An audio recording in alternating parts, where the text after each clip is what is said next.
Your watch was telling the wrong time. Pardon me? I fixed it for you. 2007? Yeah. This is the year 2007. Is it not? We believe everything can be translated into numbers. Things are made up of numbers.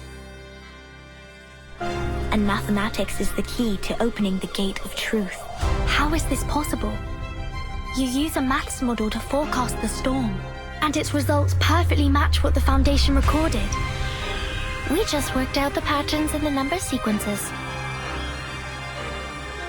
Close your eyes, Vertin. Truth reveal itself to you. Truth. Timekeeper! Watch out! Who broke the silence? Sanet is in detention. They're planning to sentence her to death. Those of you who agree to the death sentence may remain seated.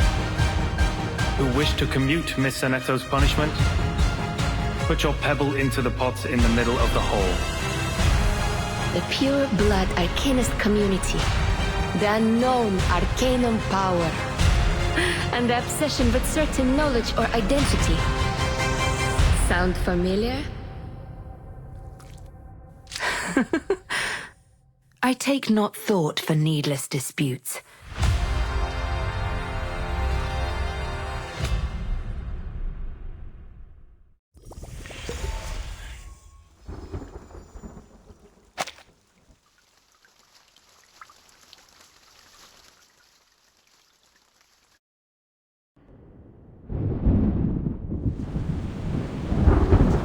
Hold tight! Please, there is nothing we can do. We have another 10 minutes tops before this ship sinks like a stone. 60% of the left cabin has been flooded, as well as 75% of the right cabin. The ship cannot survive such a ferocious storm. Timekeeper, we should get ready for evacuation. Prepare the teleport soft disk. Wait, what are you talking about? Are we going to abandon the ship? These are just some breezes and ripples. Won't last longer than a blink of an eye. Just hold on to the wheel and we'll...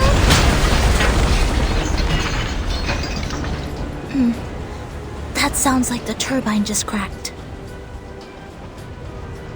Great. So only 2 minutes left. A true captain will never abandon her ship. I've sworn to live and die with Rockin' Apple, the second of its name. Then why is it the second?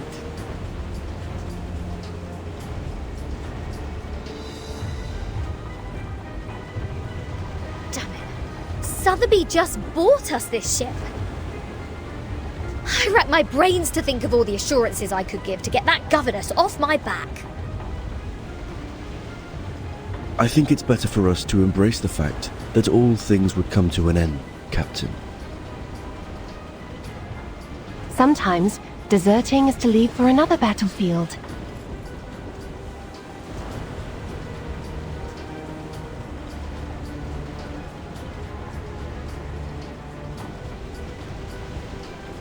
Oh, you're one to talk about deserting.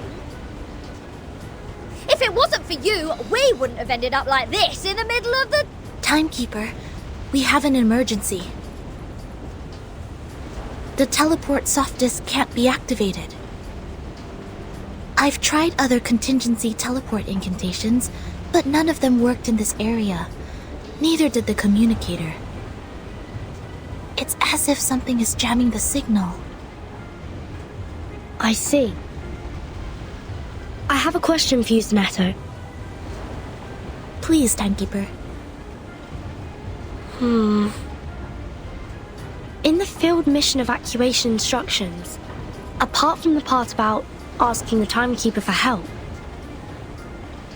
is there anyone else we can reach out to for rescue?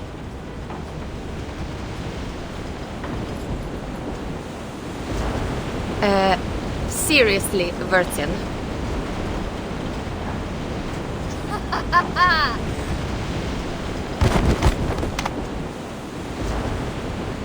I see what's going on now. This is a trap! And you are behind all this! It is you who played that nonsense travel note from 1999 and lured us into this random sea in order to torture us, afflict us, and now feed us to the fish! Go ahead, give us the wicked villain laugh, you Manus mole! Quit playing innocent here! I don't know. I mean no harm. Nice try. See what else you got to say when this pirate opens your battery cover and finds Maiden Manus there. Please, do not shake me. If I broadcast how to clean kitchen appliances for you now, will it brighten up your mood? Like hell it will. Can't you see? My ship is going down! Along with my record collection and your battery cover to the bottom of the sea for good! Even John Lennon can't do anything about it now. I'm terribly sorry. I can't see. I could only touch, hear, and imagine. How about this program? Lesson 101, the express route to heaven one shouldn't miss. I think it would serve you better. Oh! I can't stand this anymore. My records, my Dr. Peppers, my pirate radio, my rockin' Apple II! For crying out loud, what have I done to deserve this?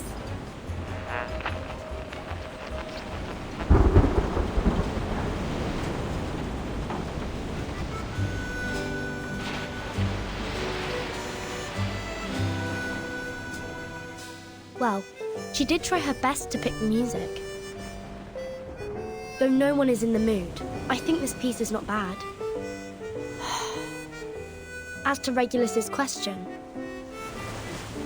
we need to slightly twiddle this knob. To 1913.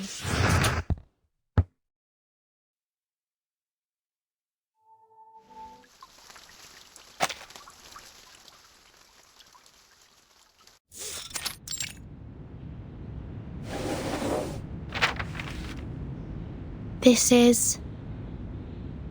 the official letter of appointment from the Foundation.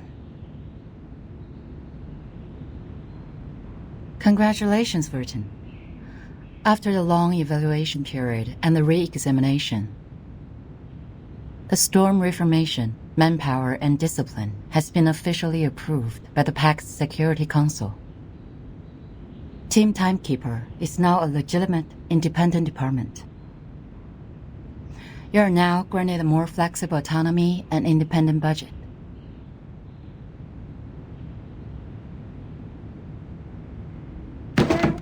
What was that? Did you say budget?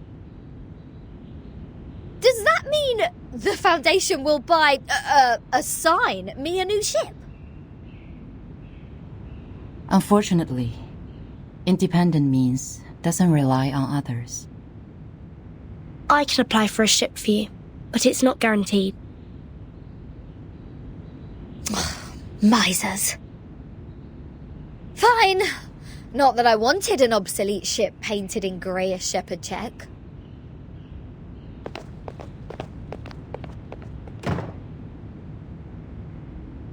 However, the price of passing that bill is to let the Foundation keep its authority to discipline unregistered arcanists. The arcanists who have been and will be assigned to Timekeeper's team will be put through a risk assessment procedure carried out by the Foundation. Those who are in lower risk categories only need to receive primary artificial somnambulism training, while the high-risk ones will go to the School of Discipline. But I will make sure they will be registered as members of Team Timekeeper when they enroll. I see. I have only one question. Are you still our point of contact for the Foundation, Madam Z? Yes, of course. Then I have no further questions. Meanwhile, Team Timekeeper can apply for secondment from the Foundation, Laplace, and Zeno if necessary. You can check this file for more details.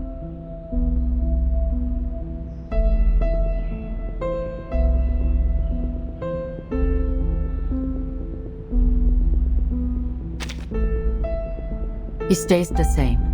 Keep investigating the storm and Manus Vindicte. You can make your own plans of action. The Foundation only needs a monthly report on the result. You're the first in command, Burton.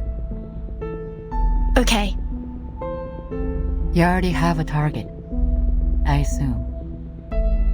That base that Manus used to keep its elite house 4 years ago. It has never been reversed by the storm. I'd like to investigate that place again.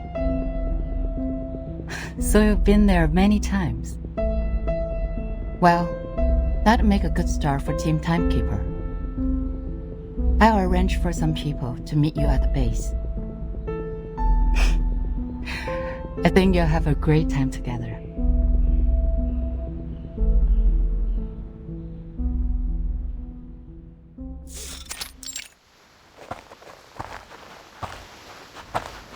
Oh, the fog is thick here.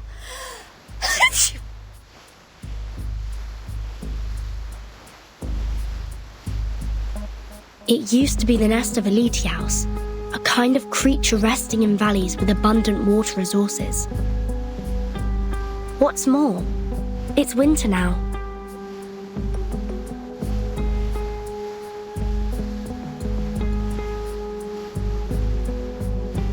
So why do I have to be the errand girl? The Foundation wasn't even planning to give me a ship. Miss Sinetto is going through the procedures in the headquarters to transfer herself to Team Timekeeper. Mastruvis and Sotheby are on a break, for they have spent much time and energy clearing the woods and repairing the Foundation square. Miss Lilia has been given an administrative penalty because she broke into the rehabilitation center not long ago.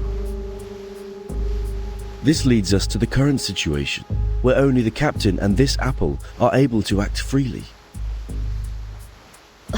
What? So in the end, was I, the renowned rocking pirate, the only one who didn't cause any damage to the Foundation buildings?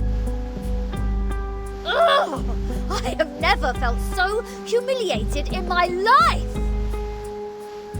You're not planning on destroying this place now, are you, Regulus? No. Huh? Hey, see who's here? Lilia and a stranger.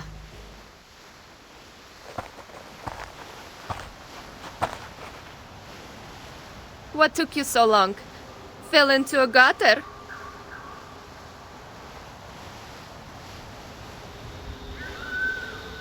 Hello, Timekeeper.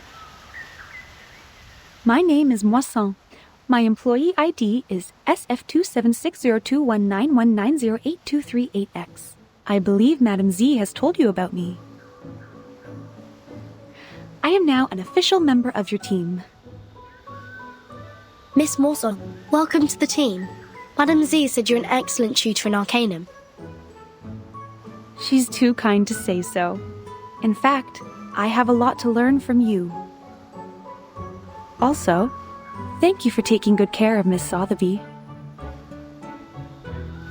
Hold on, you know Sotheby? According to Madame Z, Miss Morzan used to be Sotheby's private teacher. It is a long story. Let Miss Lilia give us an introduction to the base first. As the field operator, she knows this place better.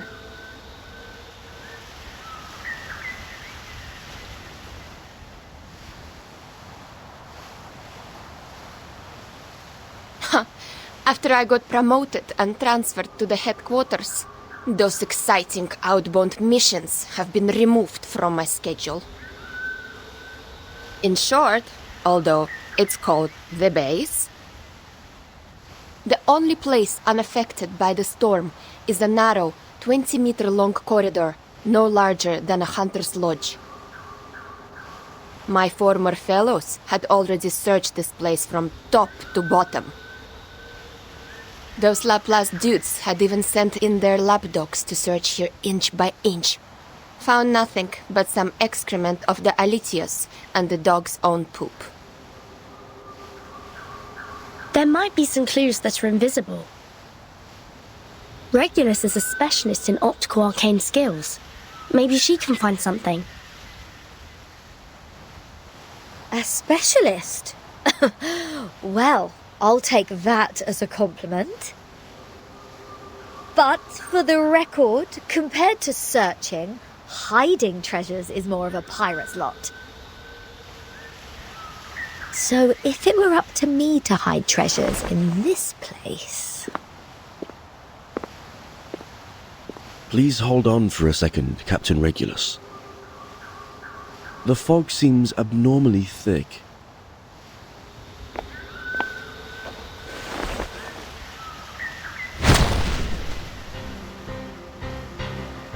Ambush! Ambush! These brats nearly shot my hat off!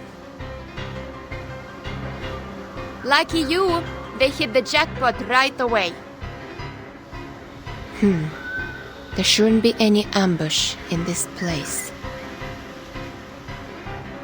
Easy, Ms. Regulus.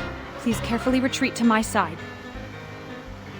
Ms. Timekeeper, please cover us.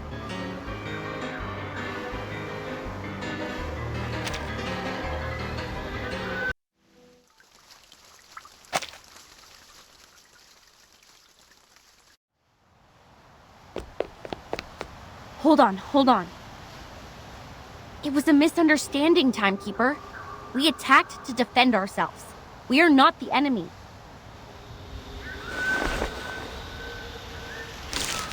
We are the investigators from the Foundation. These are our IDs.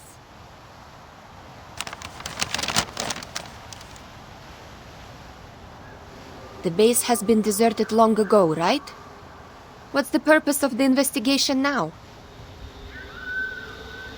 The outside world has been reversed to 1913. We are here to collect the lost scientific devices from the 1970s. Science and technologies are regressing rapidly due to the storm. Those old devices, which used to be outdated, have become valuable to us.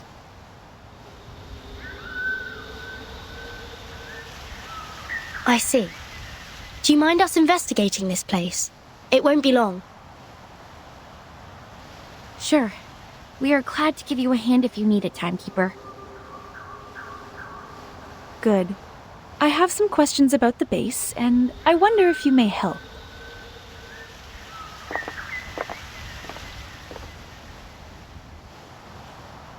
So it was just a mistake. Back to treasure hunting now?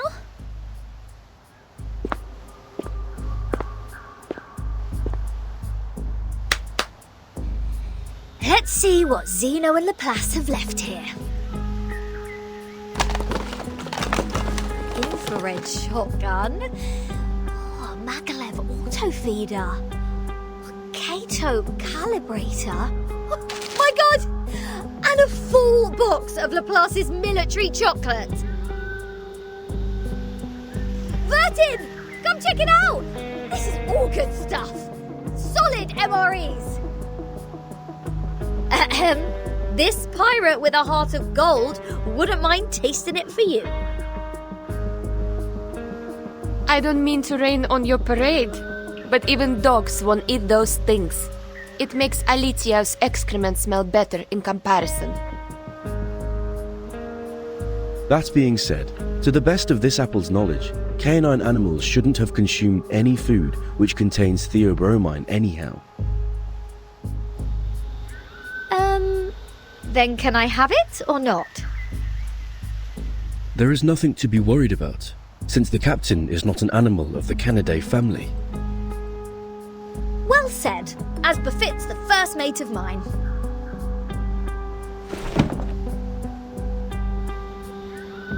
Wait a second, Regulus. Show me the thing in your arms. Why? What do you want? Feel like my chocolate now? No, the supply box. It has my name on it.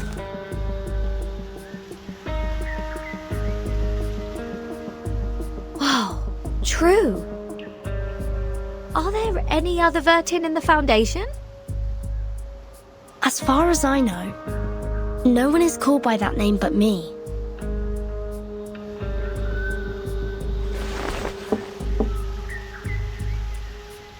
Looks like an ordinary wooden box.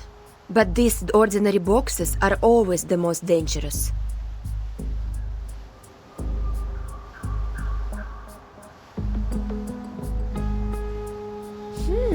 So, turns out we did find something useful in this treasure hunt. It even has Vertin's name on it, like a celebrity autograph. A treasure indeed. Regulus, wait, don't! No one can stop a pirate from opening her fresh trophy!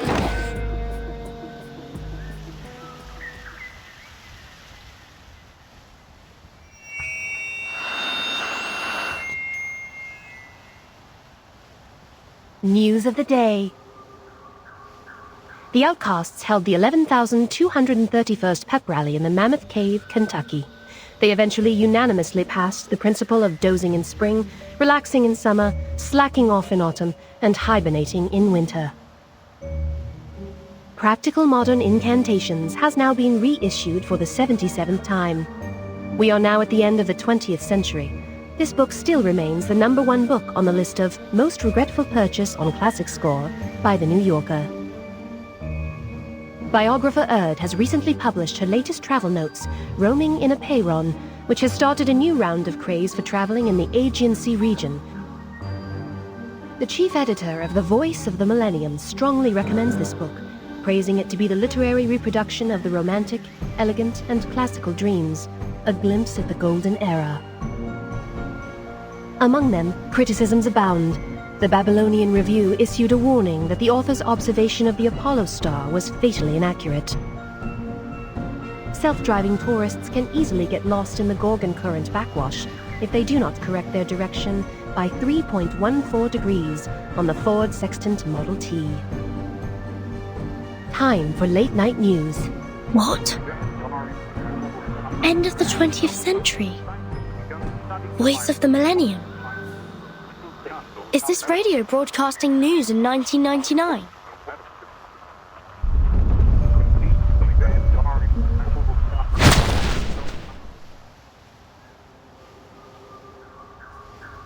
Just as I suspected.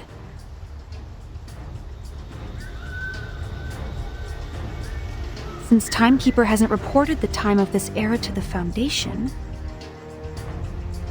you two, as the Foundation's investigators, shouldn't have known what year this is.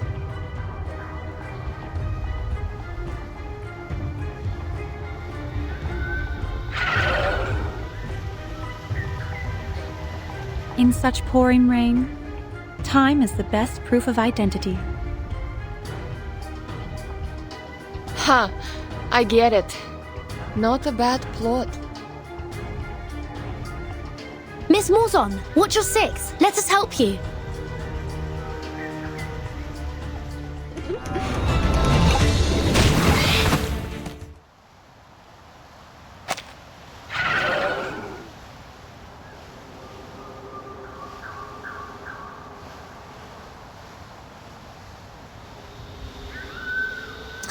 Didn't expect them to be clever enough to disguise themselves as the Foundation's investigators. They sure have learnt a thing or two. The era of 1929 only lasted for 2 days. The frequent change of time muddles work and responsibilities in the Foundation, which in turn caused some chaos within it. Luckily, Miss Morzon noticed the signs of it at the beginning. Timekeeper, please take a look at this box. I'm afraid this is what they came here for.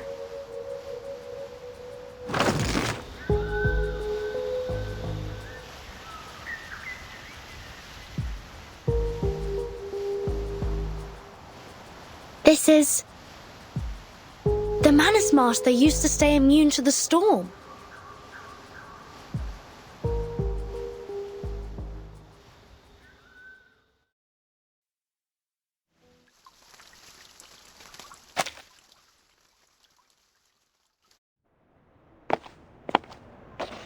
I will explain all of these as briefly as possible. Good news. The analysis report on the mask you submitted to the Scientific Computing Center is now available, Timekeeper. We found the same component in it as the raindrop from the storm. This is a component named Asymmetrical Nucleoid R by the Scientific Computing Center. Its name comes from the bifurcation structure it presents under the Arcanum imaging. The Scientific Computing Center has also run some tests on the samples of the raindrops you previously submitted. After removing all water, mud, human hair, and dandruff within, the remaining unanalyzable component is what we called Asymmetrical Nucleoid R. What a familiar name.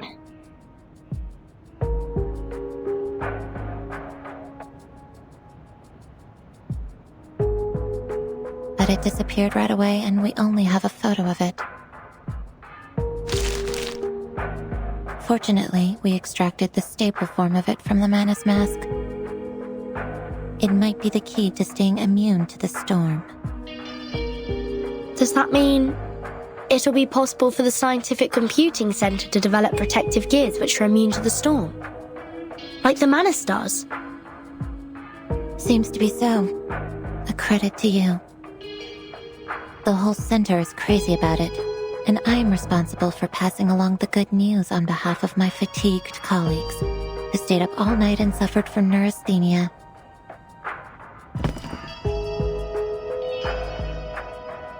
We need more samples.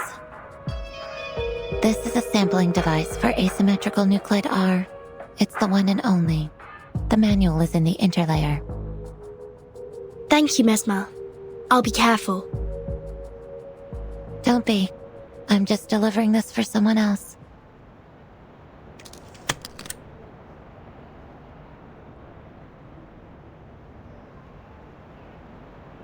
How do you feel now?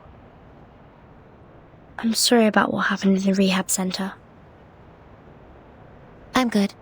It just helped me further verify some factual information about Arcanists. It's just...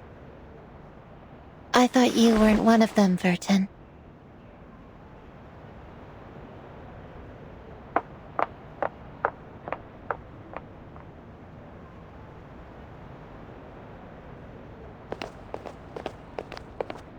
I just heard some spirit-lifting news at the hall. Phenomenal achievement, Timekeeper.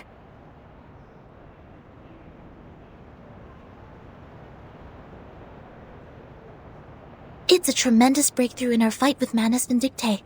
Everyone at the headquarters is cheering. Although, I don't know what this component really is. Is it a kind of ritual? Or a unique substance? That'll be the next thing to find out in our investigation, I think. Manus Vindictae always has more information on the storm and how to be immune to it. We've been trying our best to keep up with their progress. Fortunately, now we have another direction. Oh, and these are the files you asked me to search for.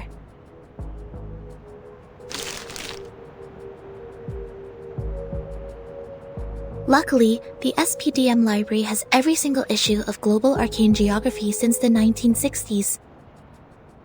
Also, Miss Sotheby accepted your request. Thank you, Sonetto. With these files and the help of Regulus, that should be enough.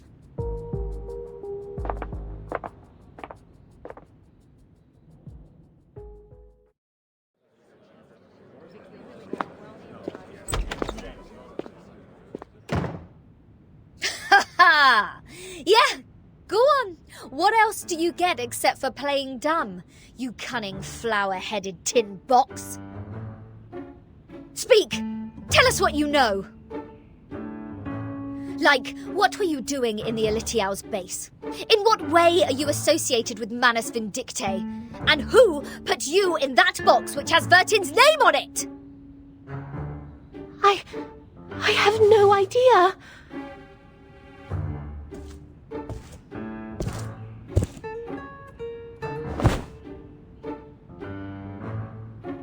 And those ridiculous radio programs, end of the 20th century, Voice of the Millennium and Roaming in a Pyren. Don't waste our time. Otherwise, we have no choice but bathe you with this bottle of vodka. Jeez, do you really mean that? Anything less cruel? Formalin, of course! I never waste my drinks. Yeah, that's more like it.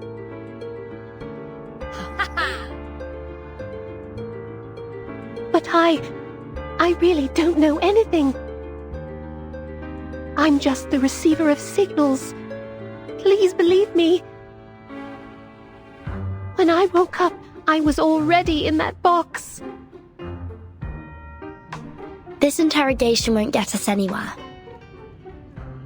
Laplace didn't detect any unusual arcane marks on her. But she was there with those Manus pawns in that base. Say anything you want, she will still be a solid suspect. Yes, I understand what you mean. But for now, the evidence can't support our speculation. A field trip may be helpful, I guess. What's your plan? Will you come with me? I've informed Madame Z. This will be the first official field mission of our team. Sotheby and Druvis are still on leave. They will not take part in this action. While Miss Morzon will stay put in the Foundation's headquarters as our contact. Wait, a field mission? Didn't we just come back from that Elitiao base? Besides, where is this field? The Apollo star we just heard about means the sun. The Ford Sextant Model T is an arcane device produced in the early 19th century. The Scientific Computing Center has one of those as a part of their collection. The Gorgon current is mostly created in the Aegean Sea, near the Balkan Peninsula. I remembered an Arcanum magazine in the 1970s had a detailed article about this and introduced the circulating current. I read it in the periodical room in SPDM. The current will be flowing backwards every time the Earth is at aphelion and perihelion. This is also known as the current reversal, which is on the 3rd day of January and July this year. And the time in the outside world is...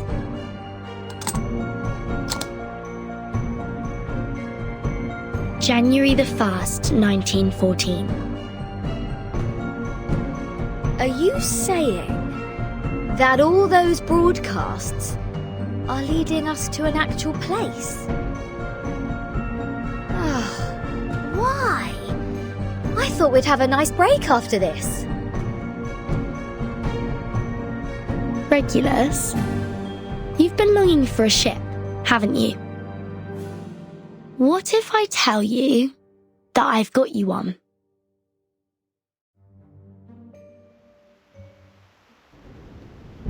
Now, hold on a second. Come to think of it, it wasn't the flower-headed radio thingy who tricked me into the Aegean Sea. It was Vertin. Watch out! The big waves! Блять, this is enough! SU-01VE! Wait, Lilia! Are you sure about taking off in such stormy weather? This isn't a normal storm. Something is attacking us from the ocean! I need to pull it out! You guys go study that whatever instruction right now.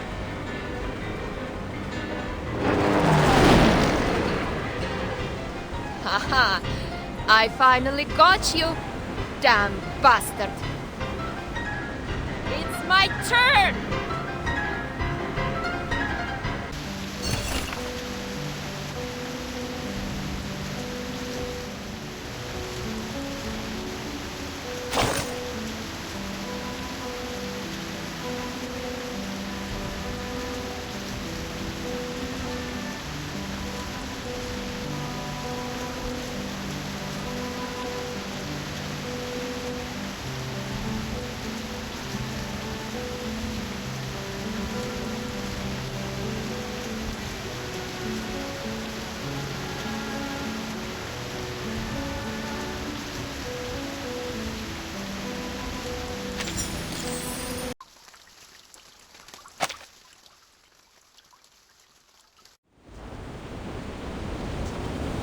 procede subito sera.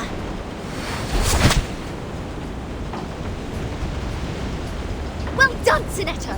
Now cut the other halyard. We need to reduce the angle of attack and depower the ship. Roger that. But we can't stay like this for long. Burton, have you thought of anything?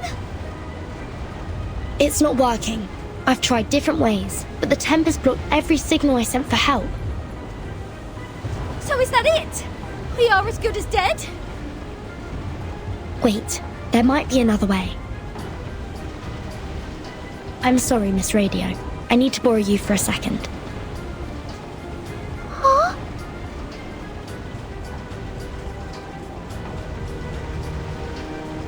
Field Mission Evacuation Instructions, Article 21. Whenever there is an emergency, the field officer may send an SOS code with their wands through any transmission device with round buttons on it. Any Foundation member nearby will provide immediate humanitarian aid. To send the code, please turn the knob 1 time to the right, half to the left, and then 1 time to the right. If you succeed, you shall hear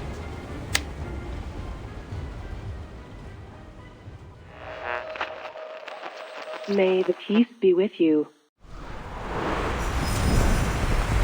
I've never seen such a tremendous ritual.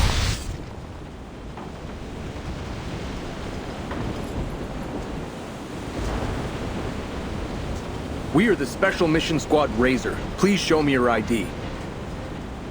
Thank you so much. We are... Oh, we know you, Timekeeper. Even in our Special Operations Squad, you have quite a name. It seems you're in big trouble, huh? We were under attack by a giant sea monster when sailing in the Gorgon current. Please help us ashore safely. Haha! Right down to business. Good! Good. I like a straightforward person. All right! William! Todd! Better get a move on!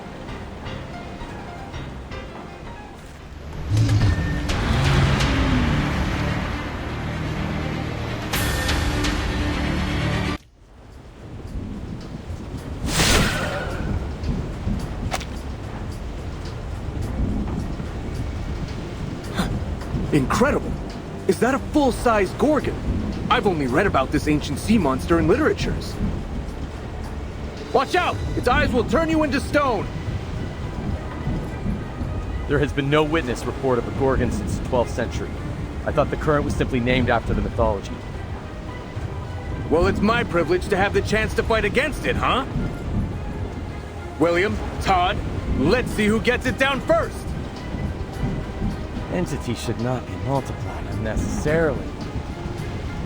Captain, I hope you still remember our founding motto.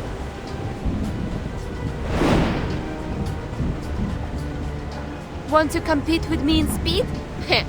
Have a try, if you dare. Oh, you have guts and I appreciate it. Bring it on! Speed up, my friends. We need to rush back to the Balkan Peninsula for another mission. Everyone, please wait a minute. The size of the sea monster. It's shrinking. What's happening now? It's gone out of sight. Oh, I have a bad feeling about this.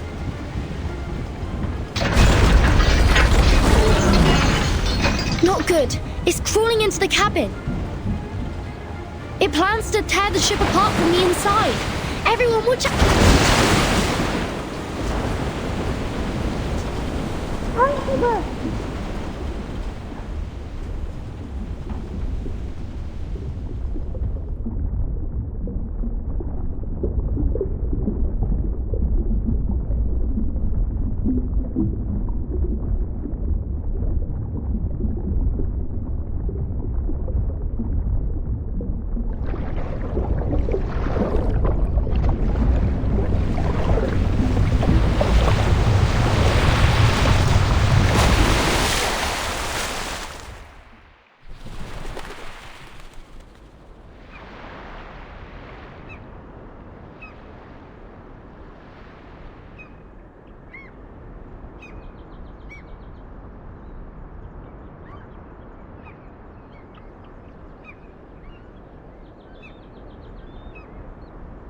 Your watch was wrong.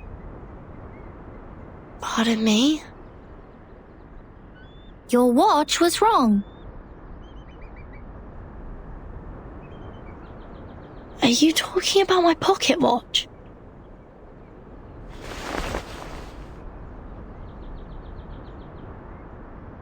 Your watch was losing time, so I fixed it for you. I don't understand. Do you mean this is the right time? Yeah. This is the year 2007, is it not?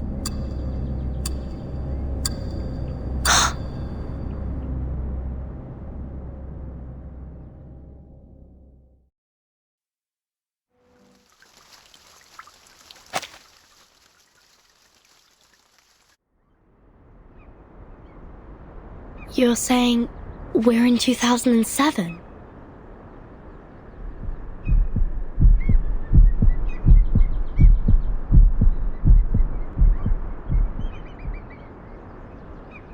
Do you know the storm? Is that how you call it?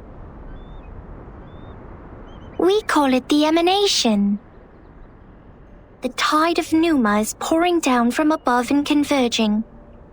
It would raise as a tsunami and break the world of matters where darkness abounds.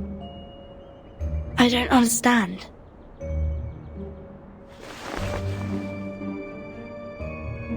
This shouldn't be hard for you to understand. You are also a real number. I am 37. What's your number? I'm Vartin. No. I'm asking your number. The scripture says only the people who are still in search of their essences would identify themselves by a combination of meaningless phonetic symbols. Well, so you don't know your number yet. Just like Sophia.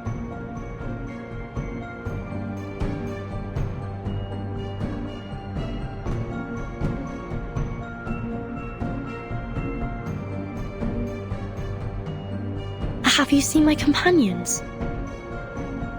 Yes. Are you looking for the integer or the fraction? Or the irrational number? Or the imaginary number? What? Integers are the living example of virtues. Fractions can be understood through specific means.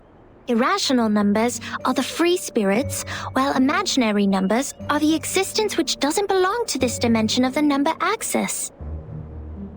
Which one are you looking for? I'll ask something else instead. What is this place? Island. What island? Have you seen another island?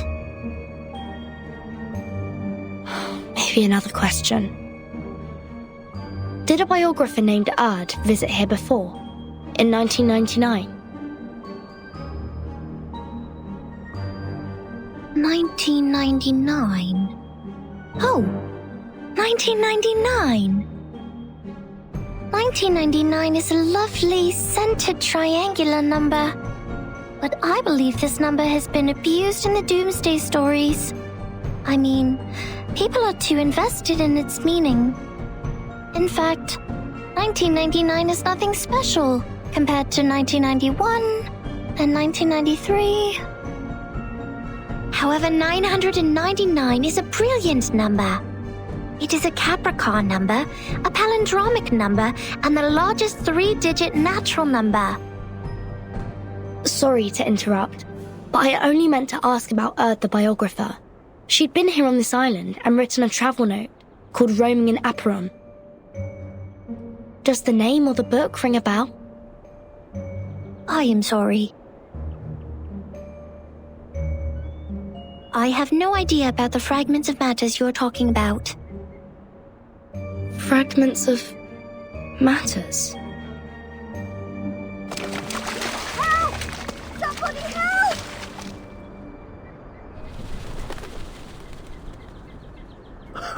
Captain, you should go. This apple's arm has... No!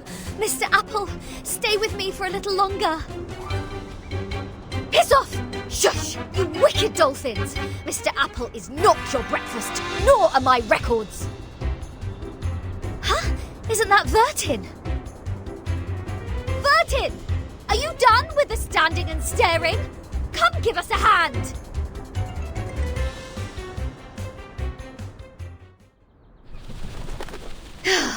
Thank God you are here, Vertin. Mr. Apple and I were this close to being made a stargazy pie by these clever bastards and served to the dinner table. You've also been incredibly helpful, Regulus. Is that so? Like how? You rebuild my confidence in communicating with people. Have you seen Sonetta and the others? No, I woke up on a dolphin's back. Thought they had saved my life at first, and was quite grateful to them, but the next moment they just started all the beating and biting. They think you are an irrational number. That's why they bit you.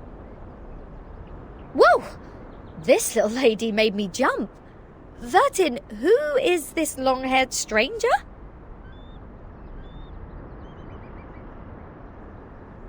Timekeeper. Thank goodness you are all safe and sound. Lilia's on her way. Now we only need to find the captain and his team members.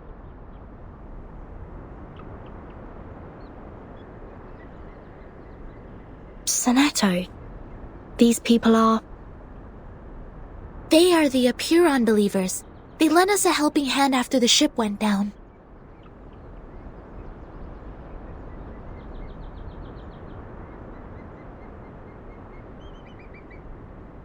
Not at all. An integer is under an obligation to help his kind. Miss Sonetto, have you found your friends? Yes, only the members of the Razor Squad are still missing. They also belong to the St. Pavlov Foundation like we do. Imaginary numbers are not of our concern. Imaginary numbers? You should not linger here if you have already found your lost friends. We will provide a boat for you to leave. Our school of thought does not accommodate uninvited guests. Wait! We have something to... What if we know about the emanation?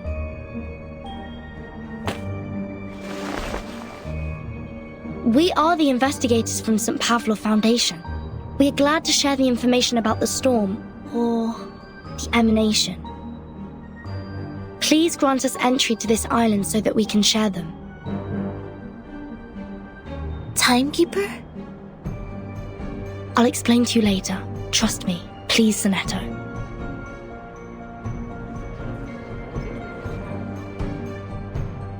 Come this way. We will talk.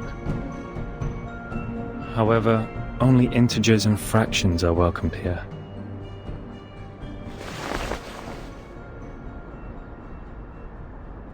No irrational number is allowed on this island.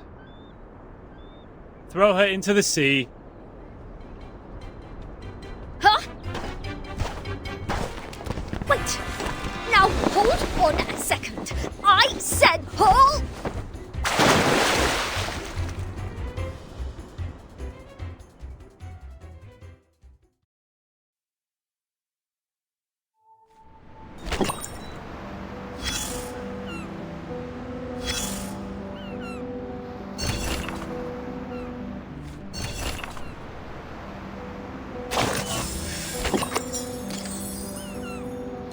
You still look confused. I know, darling. You haven't even vomited up the mouthfuls of seawater you ingested deep into your stomach. Just relax and lie where you are. You don't have to get back on your feet right away. Usually, yes. Usually, when those drunkards and patients wake up from a coma, just like you do right now, they only have 2 questions. The first one will help you find out the name of the land you are lying on. And the other will help you calibrate that bizarre watch on your wrist. All right, Now it's finally the right time to make things clear. Open your mouth and throw up whatever you have. Seawater, questions, just get them all out. Right here. Oh, darling, why not let it be? You're all on your own now. Don't ask for more when you already have someone to talk to, even if I'm only nagging most of the time. We gotta let the past be the past. Like how we deal with old newspapers. Because all I speak is one simple fact after another. Anyways, we will keep each other company for quite a while. Ah, finally a question about yourself. In front of you is a boundless sea. All you can see, besides the beach you were lying on, is water, water, and water. A cry for help will be drowned out by the waves, and even the strongest legs are tied to the ground here, and cannot break free. See? There's no way to leave, but it's a good opportunity to have an island tour. The locals have good manners, so I think you can ask them to show you around. That's at least better than just goofing off.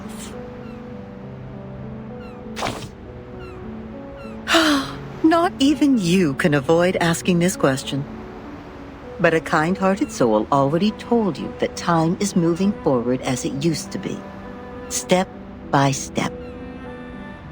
So the time is the year 2007. Yes, time is back on the right track, going where it's supposed to be. Raindrops literally drop again, and no one goes back to the past anymore. Well, some miss the good old days, though. Oh, you still doubt it, don't you? I can see it in your eyes. Don't get me wrong, I'm on your side. After all the hard times I've experienced, if anyone told me that my life was just a boring dream, one neither good nor bad, I would throw a shoe at them.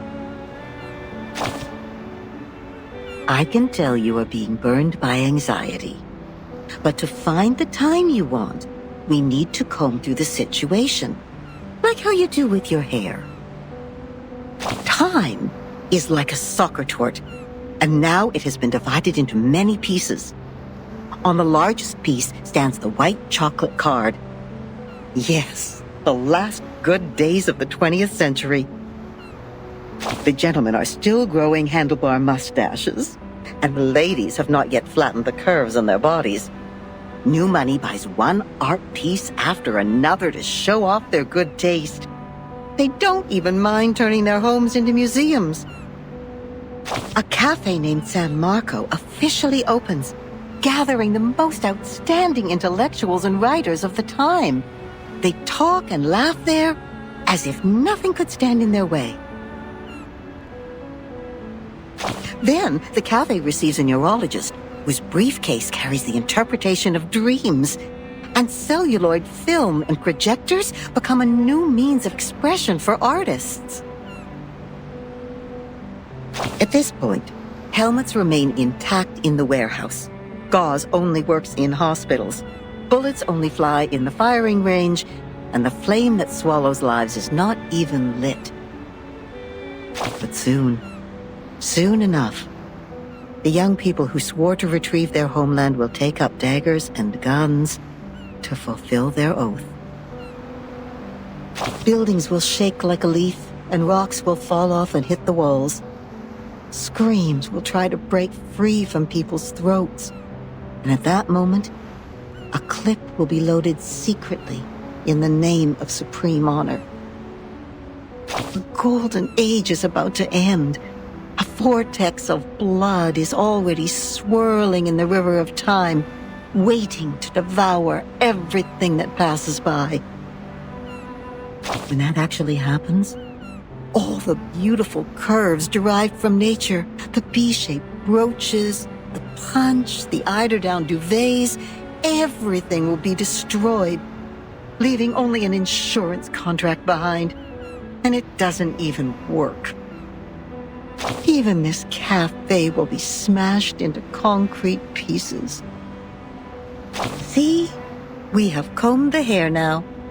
Everything I just talked about is the time you want. You wouldn't buy the nonsense about the fairness of time when you reach my age. It actually feels different between those who keep their eyes shut and those who keep theirs open. Likewise, those who kill never share the same feeling with those who are killed. This is also true between those who have enough food to eat and those who are starving. All right, that's it. I've talked enough. Now get up, darling, and brush the sand off yourself. Trust me, you will find your own answer to this era.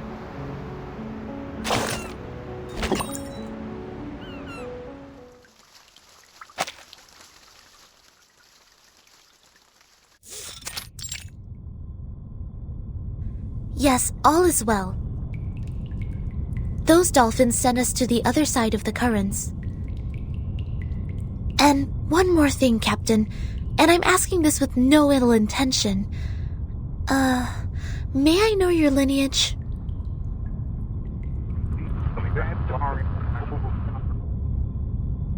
Thank you. I wish your next mission would be trouble-free too.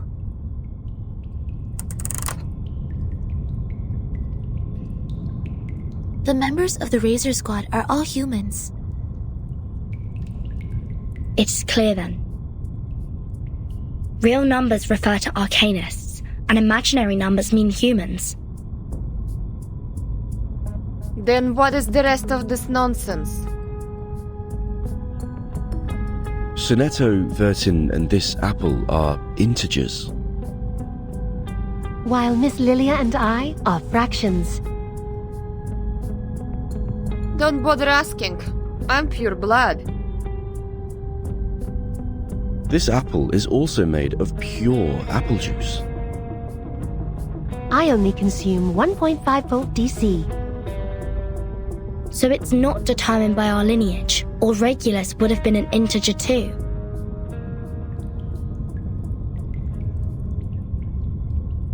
So why on earth am I the irrational number? Why only me?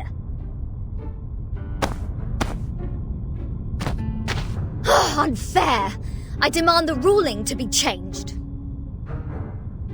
Shut up. We grappled hard to get you on this island. So you have no choice but to stay in the worst guest room. Do you call this a guest room? A cell, more like?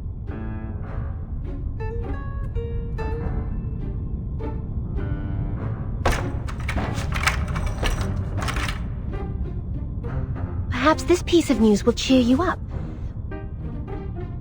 We are prisoners in the world, and our body is the cage of the soul. Oh, cut me a break. Might as well play us some rock music.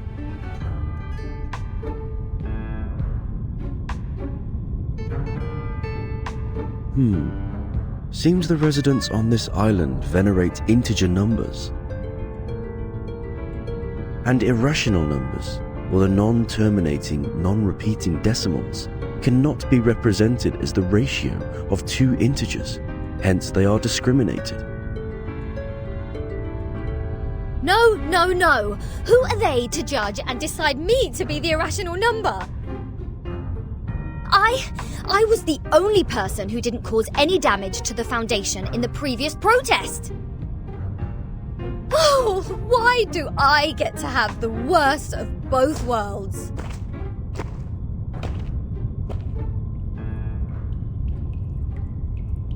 I've requested information from Ms. Moisson about Apiron, but it will take some time for the files to come in. The captain of the Razor's Special Operations Squad told me this might be a settlement of a group of arcanists who have been long cut off from the world. Unlike other unregistered arcanists, these people chose not to live alongside the humans. They still lead an ancient arcanist way of life and follow the old customs.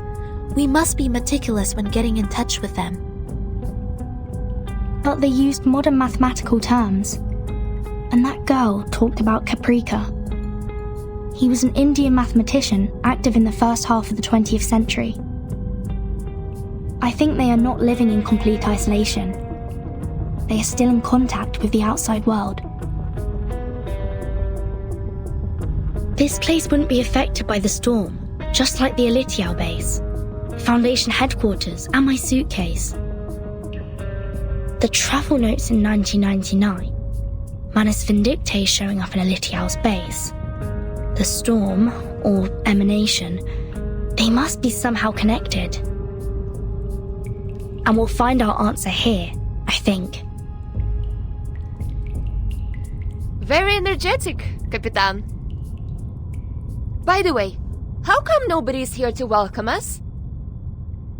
They wouldn't suddenly decide to detain us all just because we have an irrational number here, right?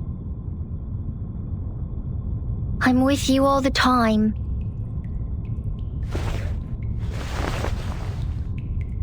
Six asked me to welcome you. Oh, scared me again. What were you doing hiding in the corner?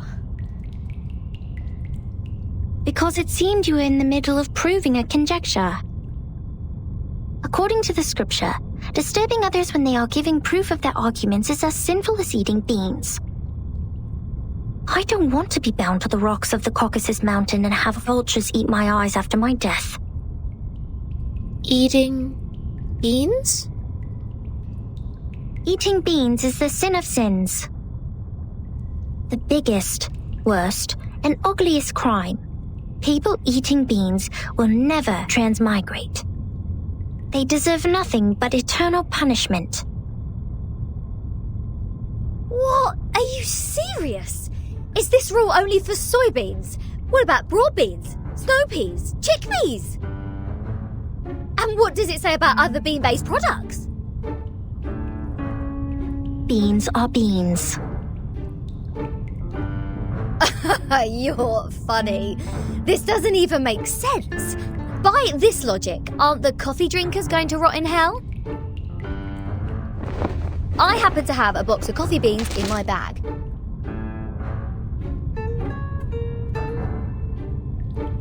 If I put one coffee bean in my mouth, will the vulture get me right away? No way! Whoa, easy, mate. Do you want to get physical? This pirate is not scared of you.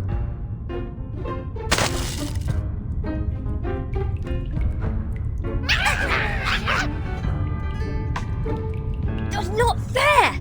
The critters are coming to your aid! This is not good. We need to separate them.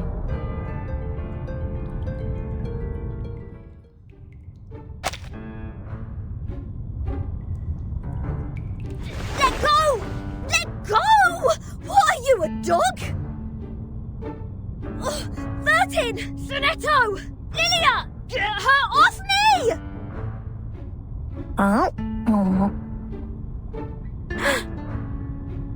What is going on here? 37, let go of the guest's head. Now.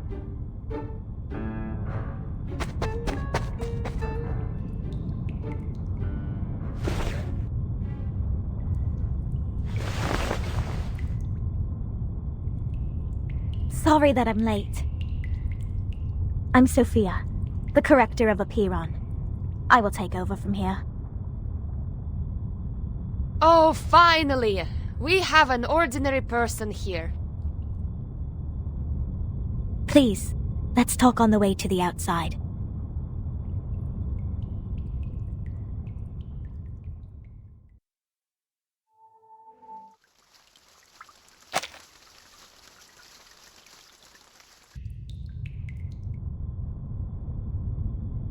We believe everything can be translated into numbers. Things are made up of numbers, and mathematics is the key to opening the gate of truth. It is like the fire that lifts us from the darkness.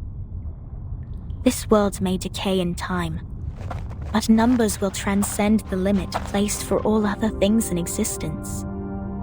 And if one can take up the challenges and improve oneself with practice, they may clear their thoughts and find out their truth.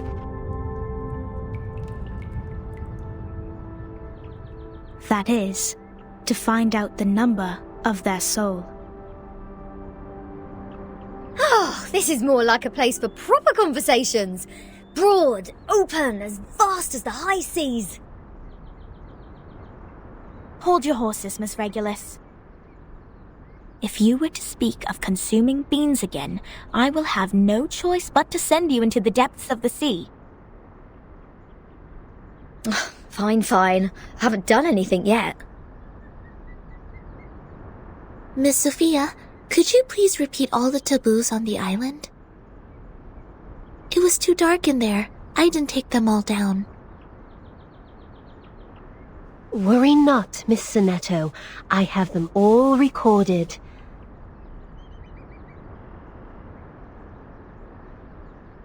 One, abstain from beans. 2, do not pick up what has fallen. 3, touch not a white rooster. 4, do not poke the fire with swords. 5, do not jump over a crossbar. 6, do not cut wood on a main road. 7, do not enter the hall in new garments. Enter the hall from the right, and leave from the left.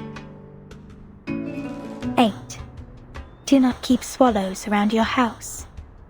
9, do not sleep on a grave. 10, make the bed as soon as you wake up, leaving no imprint of your body.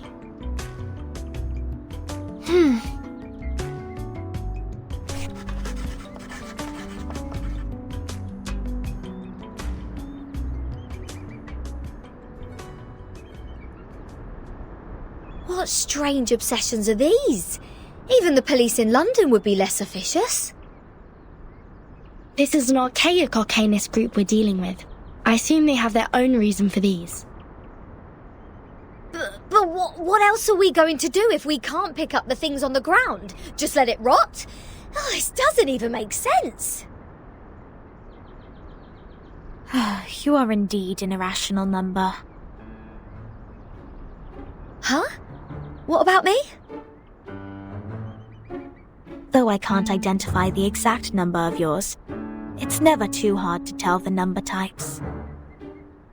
Like you are a very typical irrational number. Irrational numbers are disobedient, sometimes unreasonable, and they hardly play by any rules. Just like the non-terminating random numbers following its decimal, these numbers are the floating points, or the noises. People of this type are the random ones whose actions show no pattern whatsoever. Disobedient, unreasonable, never play by the rules. So that's what their judgment is based on. Oh, she even gets the rock and roll part right. Stop pulling my leg. This pirate will not so easily be defined. What about you? What's your number then? I'm still learning. My time to reveal my number has not come yet. Oh, you don't know? Well, I can help you with that. You are an irrational number 2.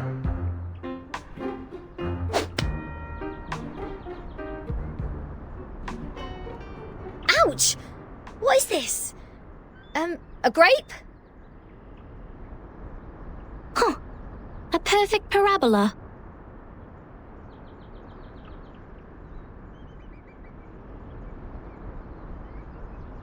Oh, it's you again. I won't be bettered in a fight this time.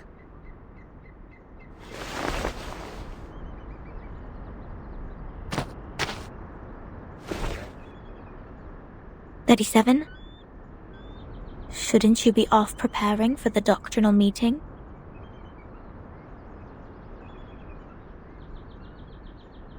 Six asked me to take care of our guests. But I'm usually the one who receives the guests. Engaging with strangers might be a little difficult for you. There's no causal link in these two events. People always bother you with trifles only because you're fine with it. Do not sleep on a grave, and do not cut wood on a main road. Idleness is the cause of the breakage of one's flesh and soul in the long journey of perfecting oneself. Those who have not yet found their numbers have even fewer excuses to be indolent. Besides, why would you place the head of a guest in your mouth? She said she's going to eat beans. That does not justify your action. Come to think of it, is she safe to bite if she had consumed the beans? Wouldn't that make you the bean eater as well? The right way to deal with this is to throw the offenders into the sea. Let the Gorgon current take them and confine them in the ever-repeating circular motion. Oh yeah, this is the most optimal solution. How come you didn't think of it? This is one of the most basic set problems. Hello? Are we done with the chit-chatting? Conspiring to my face to throw me in the sea. Mind you, this pirate's tolerance has limits.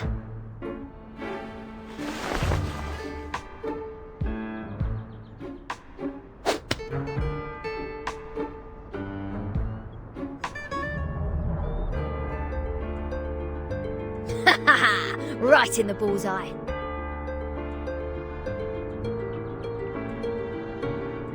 What? What's that look on your faces? An eye for an eye, a tooth for a tooth. I didn't start this. Regulus, did you just pick up the grape that 37 threw at you earlier from the ground? Did you just violate the rule of not to pick up what has fallen? What?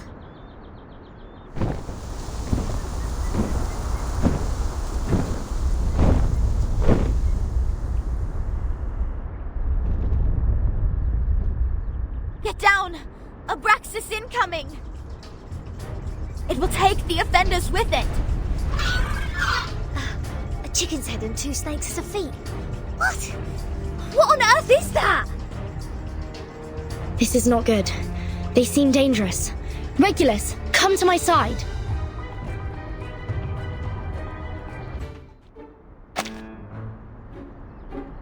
Regulus!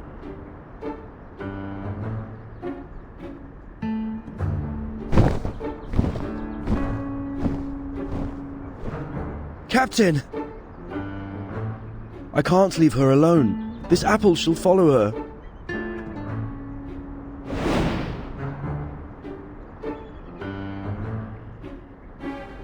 A toast to Regulus. To her ever-fighting spirit of breaking away from jails, no matter how many times she has been put behind bars. Luckily she didn't have any beans. May her soul be cleansed in the dungeon. What a mess. Ena eftegramot mima. Schematizate otan enosume dios semia.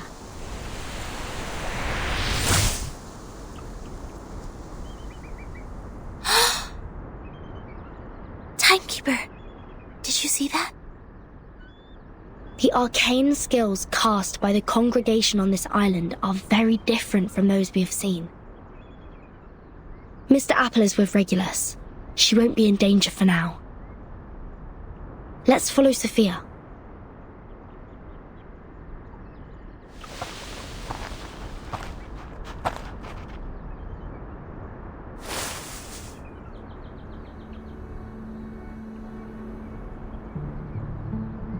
We have wasted too much time on unnecessary matters.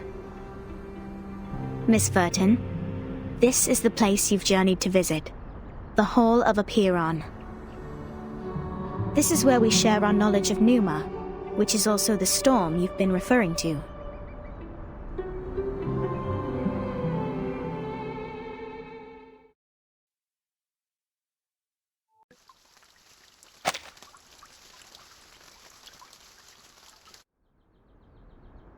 Before you enter the Great Hall, please place your right palm on the stone and swear to it solemnly.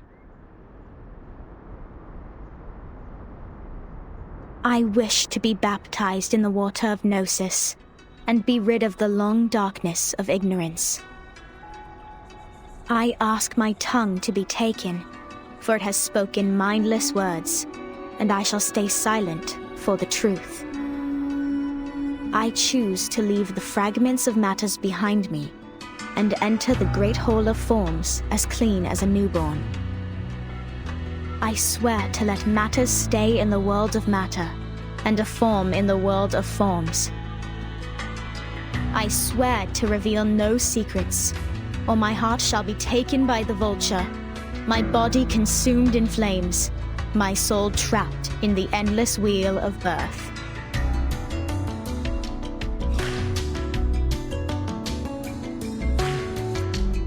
Now, knock 3 times on the stone. Put on these ceremonial dresses. That'd be all. Remember to enter the hall from the right and leave from the left. You are the humblest audience here, hence not allowed to speak. Please, stay quiet and keep the secrets you heard at heart. I will arrange your meeting with 6 after this. No problem. Miss Sophia, could you give us some privacy?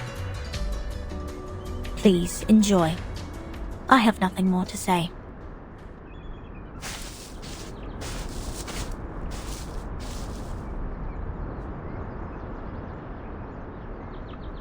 Vertin, are we really going to do this? That oath we have to make to enter the hall sounds vicious. To stay quiet and keep the secrets. It's similar to the training we once received. I can go inside on behalf of Timekeeper. No, I'll come with you, Sonetto. But I can't sense any sign of arcane skill on this stone. The oath is more of a formality than a curse. The warning is lifted then?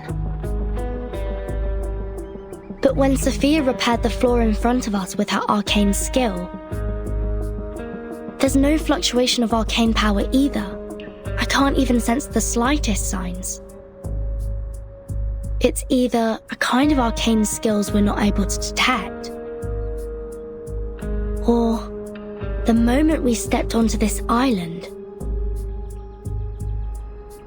we've been trapped in a tremendous ritual.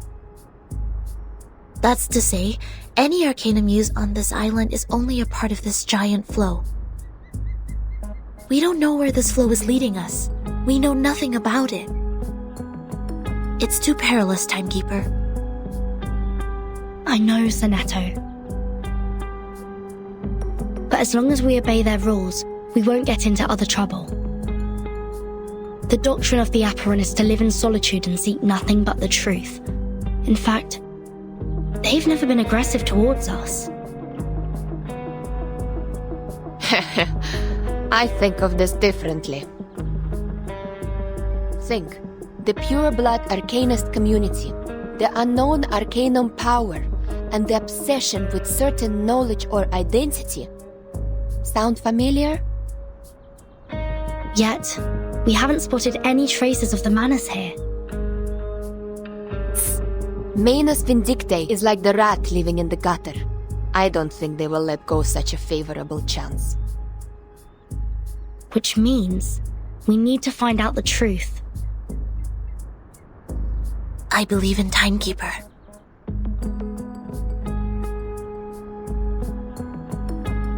I have 0 interest in this meeting.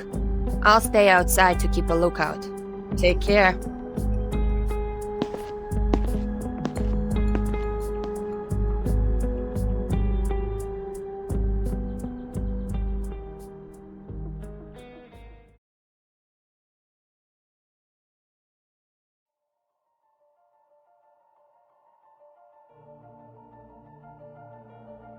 I wish to be baptized in the water of Gnosis and be rid of the long darkness of ignorance. I ask my tongue to be taken, for it has spoken mindless words, and I shall stay silent for the truth. I choose to leave the fragments of matters behind me and enter the great hall of forms as clean as a newborn. I swear to let matter stay in the world of matter, and a form in the world of forms. I swear to reveal no secrets. Or my heart shall be taken by the vulture, my body consumed in flames, my soul trapped in the endless wheel of birth.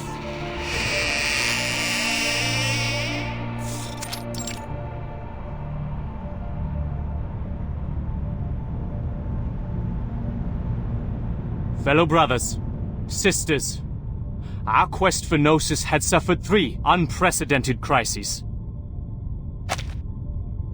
First was the discovery of irrational numbers, and then the creation of imaginary numbers. Last was the loss of the grand unification of different lineages. The truth was buried, and history was rewritten. But the emanation is not a crisis. Instead, it's our last salvation. The supreme existence has once again shown itself to us. The door to the everlasting transcendent world of forms has opened once again. As Numa pours down, things are rewound to the world of light. Everything in the world of matter breaks into pieces, for they are as delicate as a petal before it. We, who have the honor to witness the emanation of Numa, have the privilege to survive the turning of the Wheel of Birth. Because we know the truth. Our survival is destined. It is the beginning of a mission to bring the unseen truth into this world.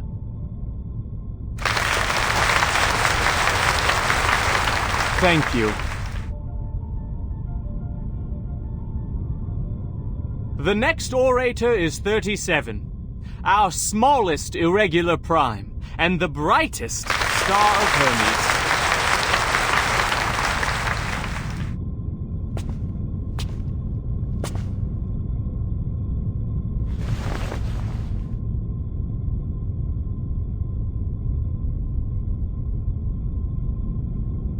The emanation in 1929 only lasted for 2 days.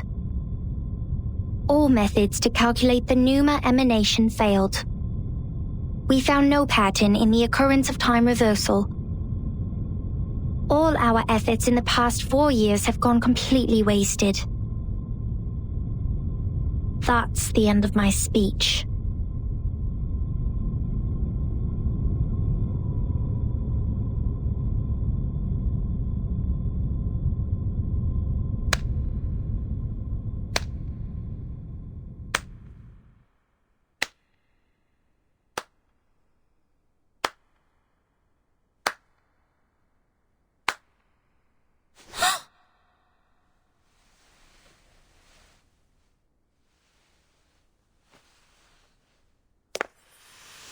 Regna sereno intenso ed infinito. Shh. Who did that? Who broke the silence?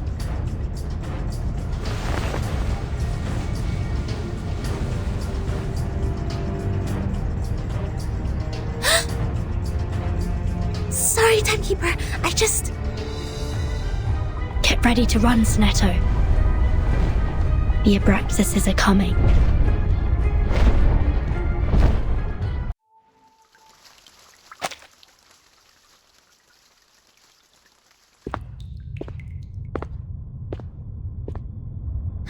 Can somebody tell me why I constantly get locked up ever since I've known Vertin?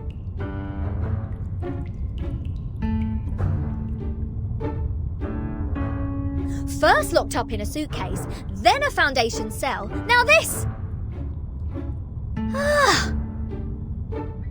Oh, what else could it be if Vertin weren't the jinx? Lads! I know what's going on! You got the wrong person! She is the most irrational number here!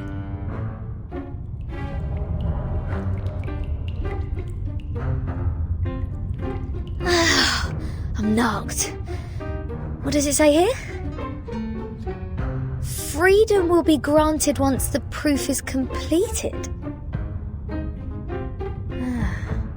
That's to say, I have to prove myself not an irrational number to get out of here. Which is exactly what I've been trying to do, isn't it? Rat.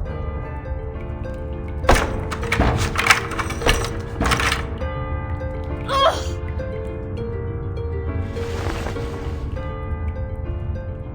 Captain, maybe you're in the wrong direction.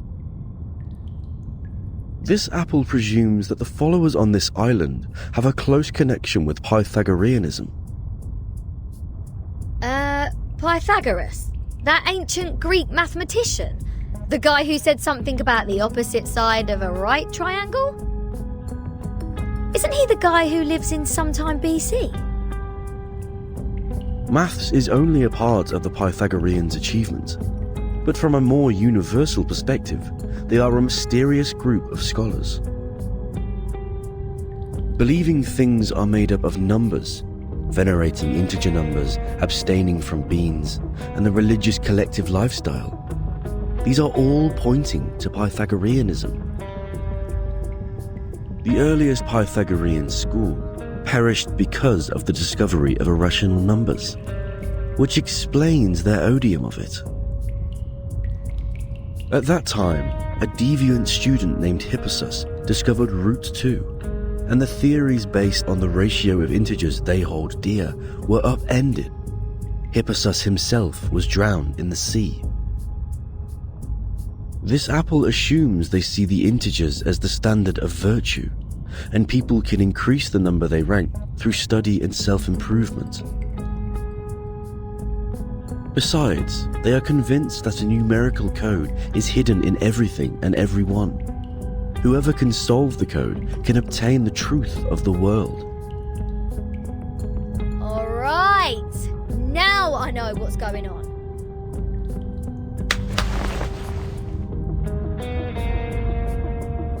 This pirate has had enough of this moral standard, which is obviously prudish, backward, and lacks humanitarian spirit. I'm going to tackle the root cause of this misfortune.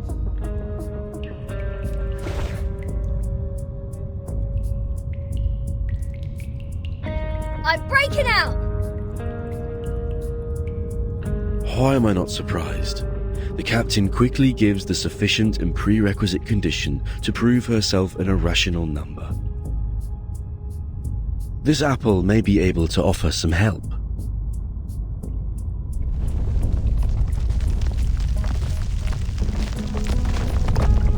What's happening? An earthquake?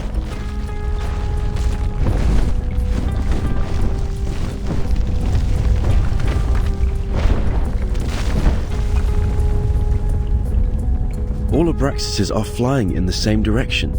Is this their habit, or... Ah! The roof is about to collapse!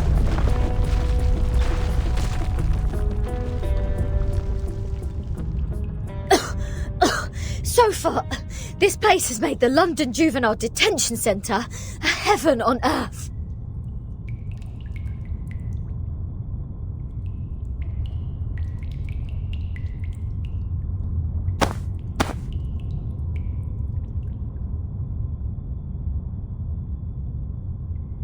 Oh, is there a piece of paper? Did one of the Abraxases drop this? Strange.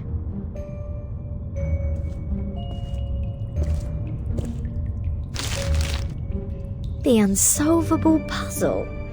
Is this a math problem? 0.4, 0.7, 1, 1.6, 2.8, 5.2, 10 and 19.6. 8 numbers in total are listed in this order.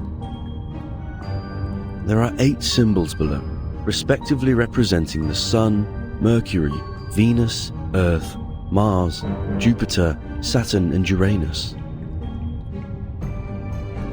Maybe it is a hint that we should fill the symbols in the blank box after the numbers. That sign says to complete the proof. Does it mean to solve this puzzle? Ha! How unsolvable can it be? Clearly, each of these 8 numbers should represent one planet. We can easily find the missing planet by trying them one by one. And our Mr. Apple here is the king of the Times crossword. Yes? I think there is a difference between this and a crossword.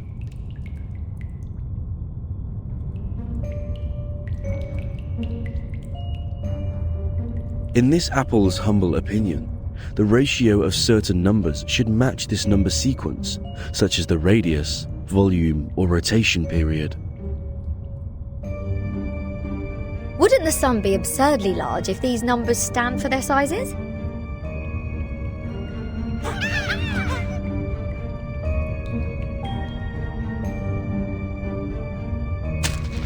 Hey! The underground critters are back! Go away! Don't touch my notes! It's not your food!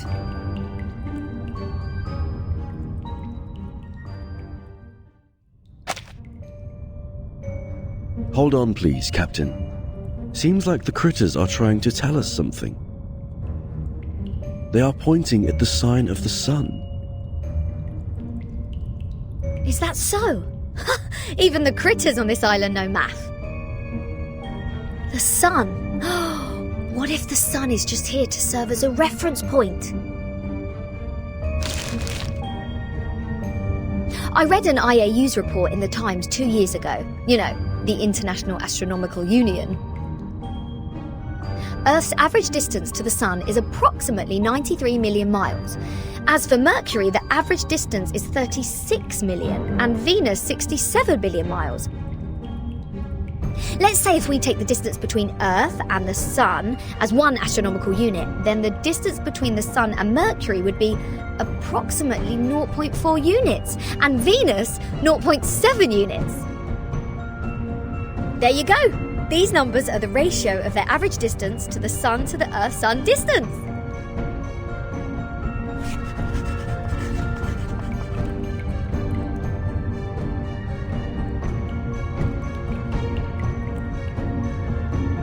The average distance from Mars to the Sun is about 142 million miles. Jupiter about 484 million miles. Saturn 886 million miles, and Uranus 1.786 billion miles.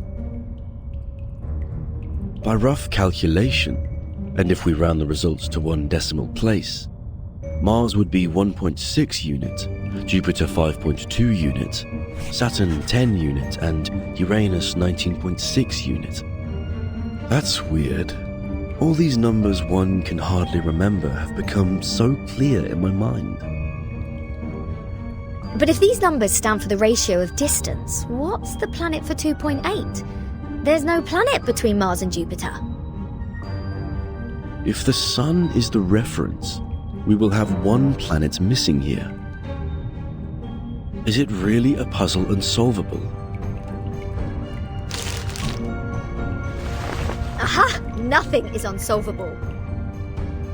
You are looking at the solution. There must be one planet out there, unknown to us as of yet, located between Mars and Jupiter.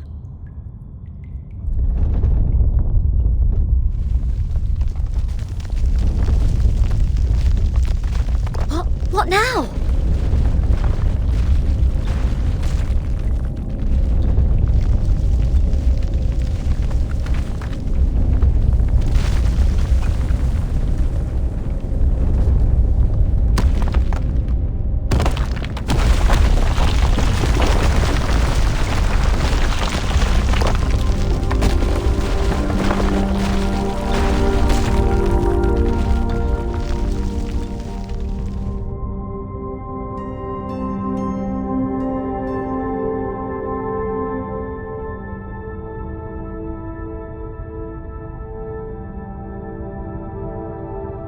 What is this?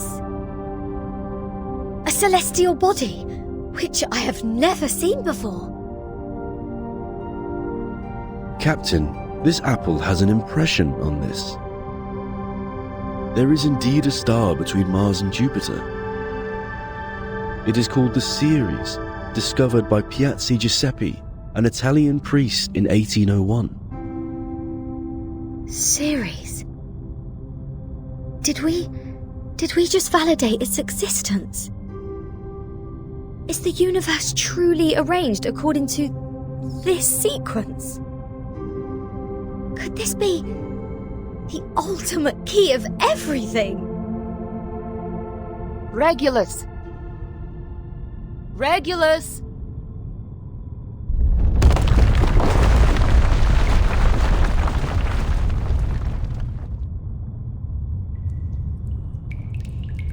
What are you doing? Got food poisoning after accidentally eating one of those critters? Odd. My head hurts. What was that?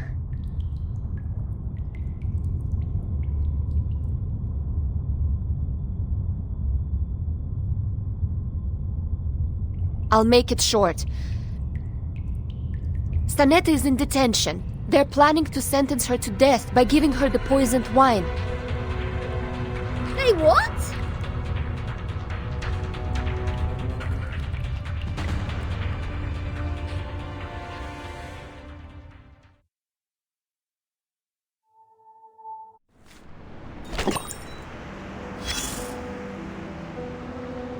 As you can see, this school on the island lives in a box made by the truth. Even if they have a donut in their hands when they are hungry, they still see a topological space. Like the cute ring attached to an initiation toy. It's not food anyways. But if you give them a puzzle, they will enjoy it like the best Kaiserschmarrn. Oh, my apologies. I was not talking about the one you are holding. No. With all due respect, that thing in your hand is pretty old. The mold on it seems to come from the 18th century, judging from the smell. I'm sure you know it will make you sick if eaten. But we have to admit, it is not just ordinary mold. It reminds us of the story in which, once, a merchant's son looked up at the night sky and found the answer to the stars for us. The young man firmly believed that the movement of the stars and the sun follows certain laws, just like how the delicate gears in a watch work together. And his point was even proven correct by Zeus's grandfather. When another gentleman observed the sky through the reflecting telescope he took great pains to make, a celestial body was exactly there. What was it called? 19.6. The 8th number in the sequence, the 7th planet in the solar system, and the legendary God of the Sky. If the world was not created by God, are there any theories we can use to explain such a beautiful law? Yes, the one that says it never actually exists. Anyone can see the breach in this number sequence. That is the planet, which is supposed to be the 5th number in the sequence. I mean, how come we have never seen it before, if it does exist? Either God is wrong, or we've been blind all this time. What do you think?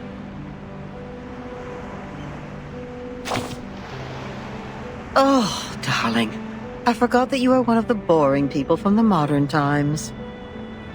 You need to understand that we are talking about a forgotten masterpiece from the 18th century.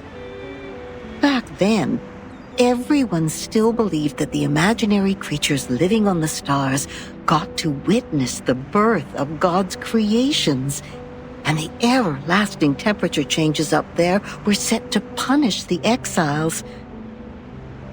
Oh, how romantic.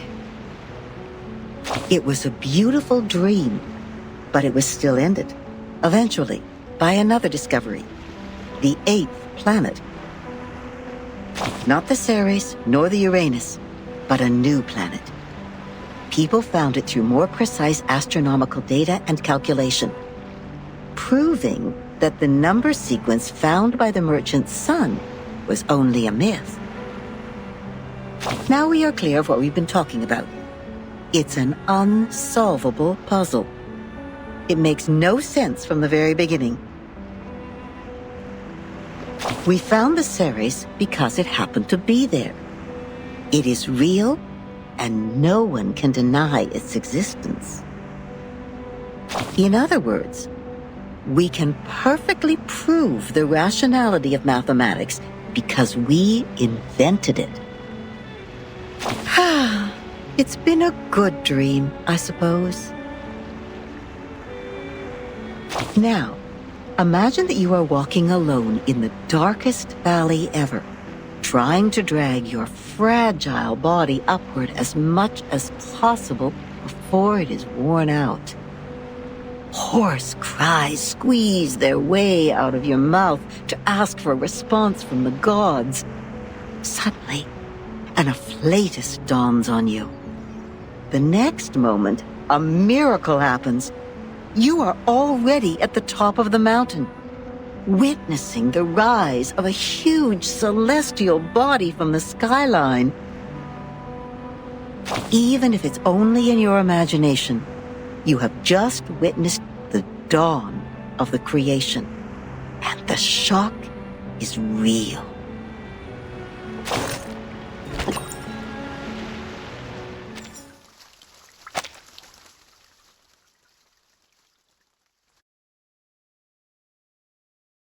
An old admonition is engraved here. Let no one ignorant of geometry or the irrational numbers enter. 37 told me you are the integers. She's the genius kissed by the god of truth.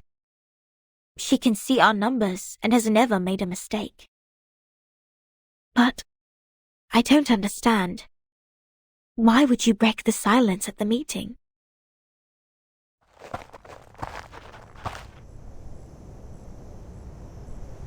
I apologize, Miss Sophia. I won't defend our behavior. You may save that apology for later. If you can persuade more than half of the people to vote for your friend's commutation, perhaps she won't be sentenced to death. I have gathered some case files from the past. I hope it will be of some help.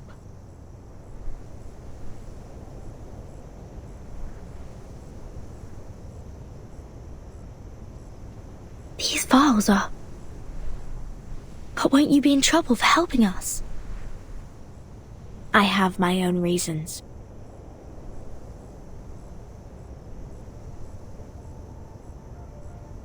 Integers are the living example of virtues, the standard of purification.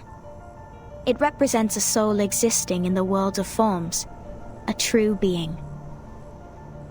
It is the floating points behind the decimal which dent the process of our overall purification. The evil, the ones who violate rules knowingly, the ones who turn a positive number into negatives, and a civil person a criminal.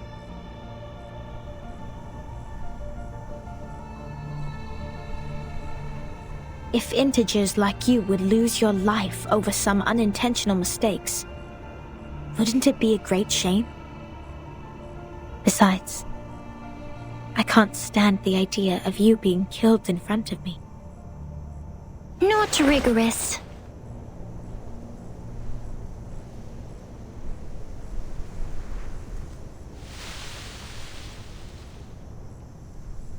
For one thing, we still don't know Vertin and Sonetto's numbers. For another, the fact that every crow we've seen is black doesn't necessarily entail that the next crow will also be black. Even if every virtuous person we met has been an integer, we can't be certain that the next one will still be an integer. Same case for irrational numbers. You're right, 37. But people always tend to believe that virtuous people are integers. That is what we call belief. Correct. But not entirely correct. Everyone can make mistakes. Numbers are just numbers. They are not associated with virtues. Unlike me, you're always right, 37. I don't know what differs us.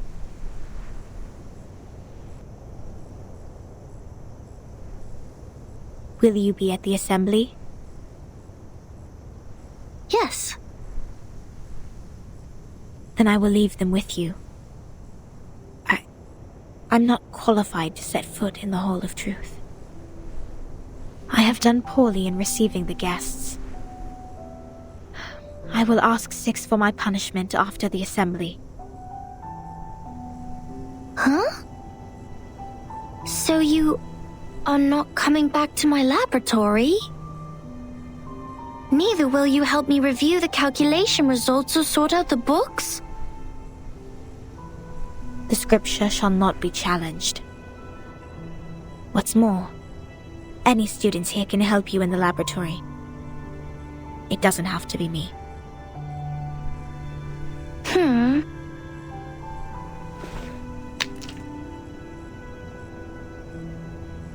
Had I known, I would have let someone else welcome Vertin and her friends.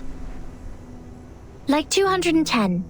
He loves to brag to young ladies so much that he would take the punishment willingly, right? You were that someone else who was assigned to receive them in the first place. If I hadn't stopped you in time, how much longer would Regulus's head have stayed in your mouth? Not to mention what happened last time, and the time before that. But the fact that I have messed up all the receptions before doesn't mean I may excel in the next one. The chances of messing up the first reception and the 100th reception are the same. Whatever you say, you little sophist.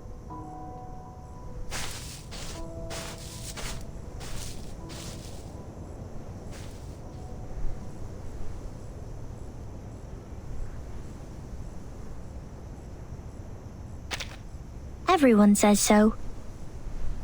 But compliments won't help her find her number.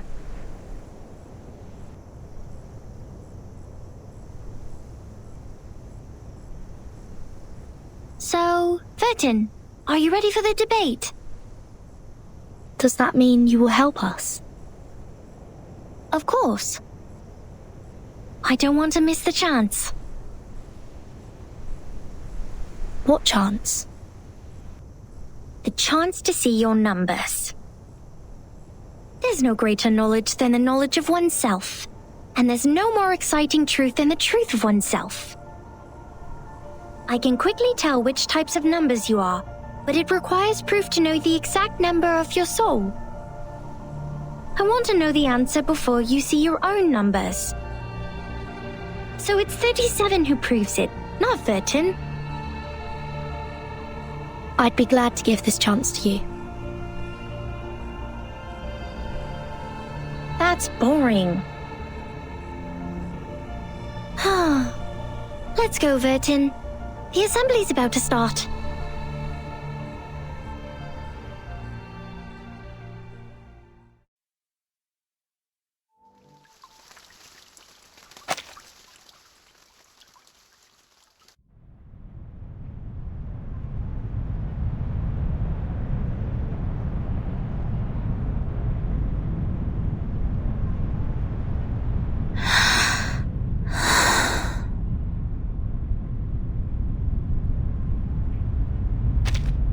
Don't worry, Timekeeper. I'll defend myself.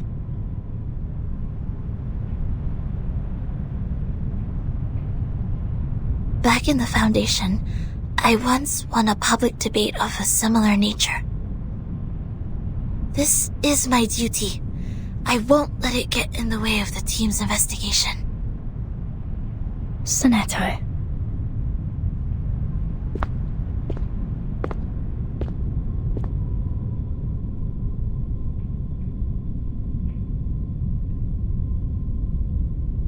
By our tradition, Miss Sonetto will be given the poisoned wine, so she will be muted and stay that way forever.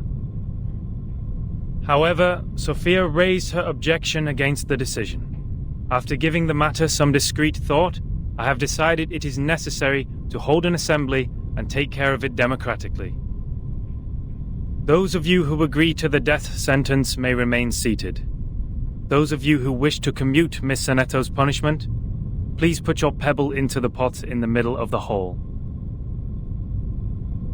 Now, Miss Sonetto, Miss Vertin, you may defend yourselves. Until the sand in this hourglass falls to the bottom.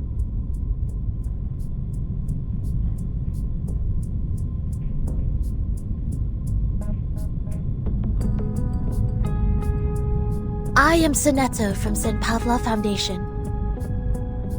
I wish all the honorable audiences here would lend me their ears to hear my defense as a humanitarian gesture. What number are you?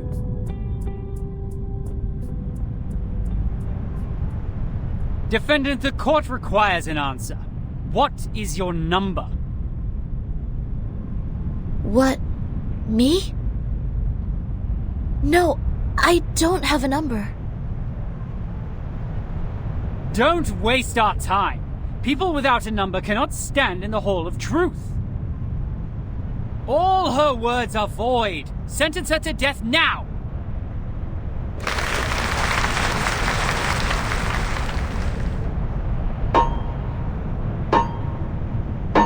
'42's argument is valid. Defenders, what do you wish to contend? What? It's valid?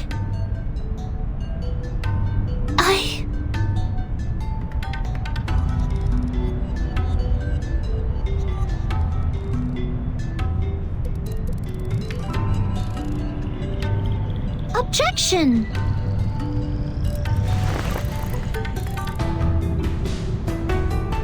According to the record, the last time we inflicted severe punishment was in 1980 to a visitor who ate beans. He ate a carbuncle that feeds on beans. Then he was sentenced to death according to the set theory. In our scripture, eating beans is the most evil sin, which undoubtedly fits the most severe punishment. But if we are now executing people for breaking the silence at the assembly, how would it reflect our attitude towards the consumption of beans? Has the latter become less sinful? I suggest Sonetto's punishment to be commuted. A good argument. 37's argument is deemed valid. The debate will continue.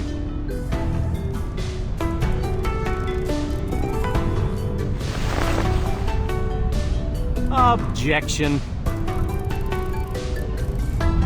The punishment for eating beans is to throw the offenders into the Gorgon current, while the punishment for the silence breaker is to drink poisoned wine.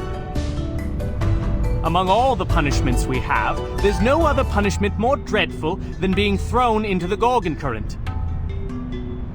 Because eternity and infinity are the two things we have the least knowledge of, which makes them the most ghastly punishments among all.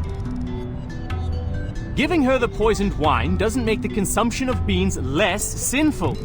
Her argument is invalid.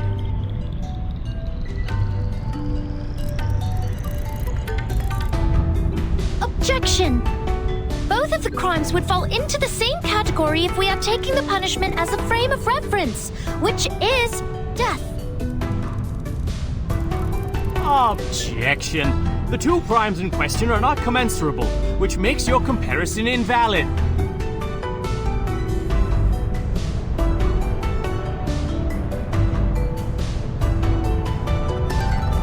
What's this? I'm completely lost in this irrational debate. I see. So that's how it works. Timekeeper? Relax. I will help you.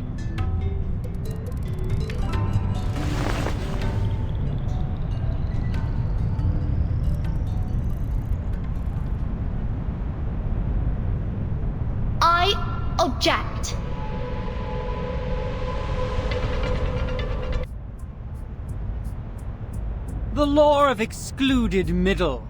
A good sophism. Good for you to create a paradox from one sentence of my argument. But pitifully, you've made a fatal mistake. You've taken my argument as the basis of your defense. I said people without a number should be expelled from the Hall of Truth. You don't have a number either, Miss Outsider. Based on my argument, which has also been approved by you, I argue that all your arguments are invalid. There's no time left. 13 has a number. I saw it. What? 37, do you know what you're saying? Yeah. I read her number. Just now. 13's number is 0.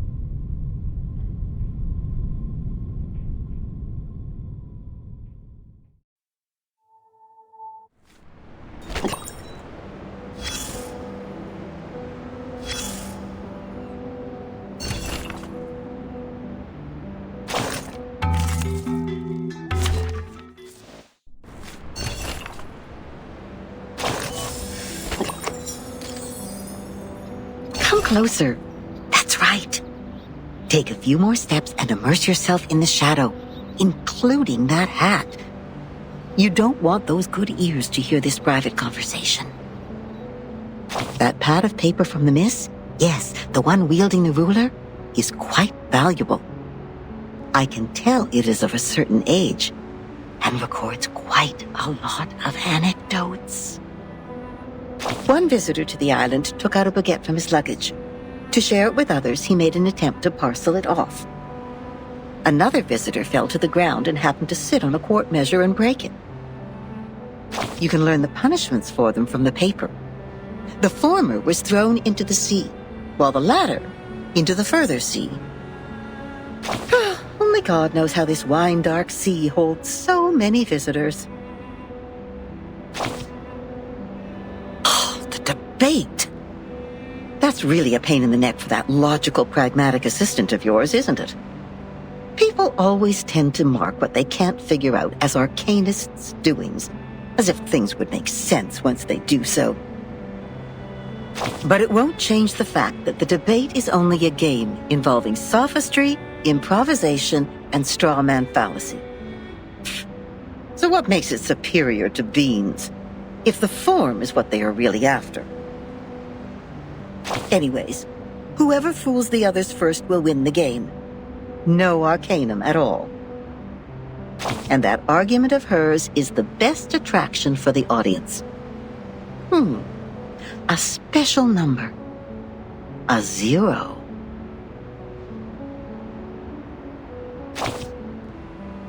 That's ambitious, darling, and I love it. But you need to know that infinity is the most unfamiliar thing for the people, and that's why it triggers the most curiosity. Whoever tries to eat up this elephant with one bite will get all bloated and pinned by their own weight, waiting to die like a turtle upside down.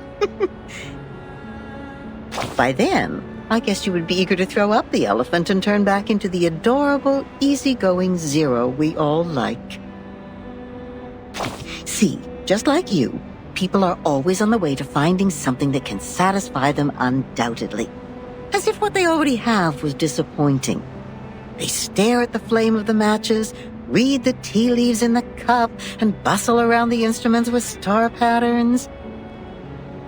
Now, back to the number we just talked about. Oh my! It's the prediction of your whole life! Can you believe that?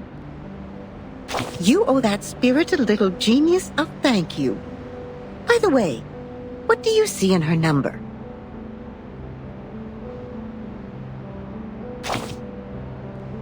I always know you're a quick learner. You're very good at noticing new things. That's right. 37 is only 37. A nice unique prime number which equals the word genius. At least everyone prefers to think this way. Why not deify the one that is able to reach the truth when you have the chance? It's much easier to pin your hopes on others than to blame yourself. I guess you also did that, right, darling? It's okay. She never says no.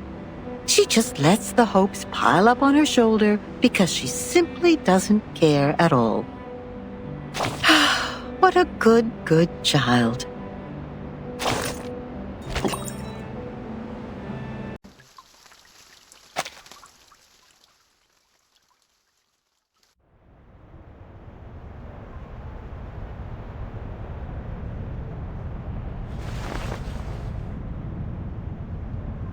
"37. You just said Vertin's number is 0. Do you know what it means?" Very clearly.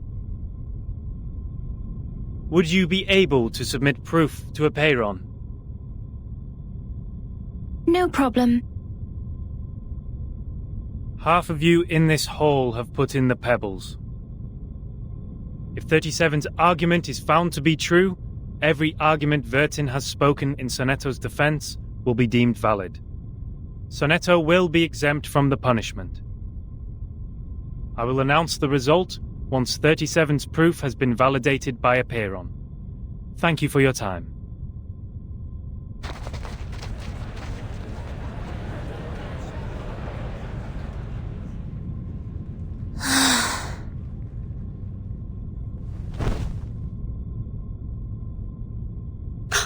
Sonetto! Timekeeper, I'm so sorry. I tried my best, but still I couldn't understand the debate. I failed again.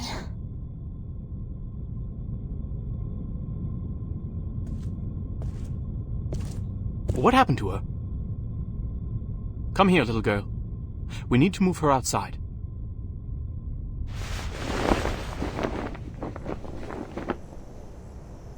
Lie her down on the ground and wipe her palm and feet with dew and peppermint oil.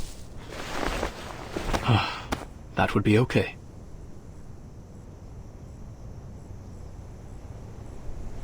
Thank you. You're welcome, the distinguished number 0.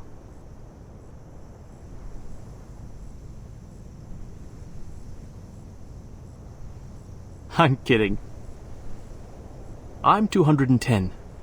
Well, instead of the number, I prefer people call me the rhetorician. I've heard your preachment. Pretty demagogic. That's how logic works. With logic, I can prove that you'd cease to exist in the next moment, or that there are no other people in this world except me. Achilles can never outrun a tortoise, and a flying arrow is forever motionless. This debate is nothing but meaningless wordplay. That pacifist let you off this time. 6. A perfect number indeed. For he knows the benefit of reconciliation. Who wants to have blood on their hands and be devoured by the cycle of hatred? Yet it's a torture for any intelligent mind to hear such an immature debate. Can you feel the suffering of our leader now? I'm sorry. No apology needed, Miss Outsider. I also feel sorry for your pain. Given that 37 has revealed your number. What do you mean? 37. Our evil little genius. The most cunning star of Hermes. She's been having fun revealing others' numbers for a long time. Our numbers are our essence, and it's also the most important proof we get once in our lifetime. But she enjoys taking that opportunity away from you, just because her talent allows her to do so. She did that to her friend, too. She found out Sophia's number. But without casting an eye on that paper with her number on it, Sophia threw it into the sea. Sophia is Sophos, but you... I pity you. It doesn't seem like trouble to me. Alas, poor little Vertin. You still don't understand. The number of our souls suggests our fate. It might be changed through algorithms temporarily, swirling, shifting, or transforming alongside other changes occurring on the coordinate axis. But in the end, we can only be ourselves. 1 is thought. 2 is opinion. 3 is wisdom. 4 is strength. 5, enthusiasm. 6, harmony. 7, order. 8, philanthropy. 9 is restraint, while 10 is completion. 0, however, is in the middle of the axis, the origin of the frame of reference. It's neither positive nor negative, neither prime nor composite. Things are ever changing, but you stay the same. Your loneliness also lasts forever. This is your fate. Being exposed in full view of the crowd, yet you know nothing about it. 37 was acting on impulse, yet she opened Pandora's box. She leisurely reveals your fate. That carefree behavior makes no difference to picking up a shell on a beach. How could I not pity you?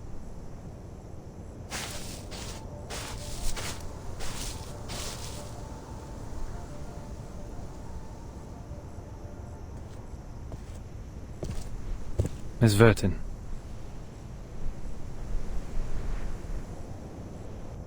"37's proof has passed the review. Your friend will now be exempt from the punishment for violating the rules. However, she has to take some catch-up lessons on the scripture. Please, meet me at the hall tomorrow at noon. I would have words with you."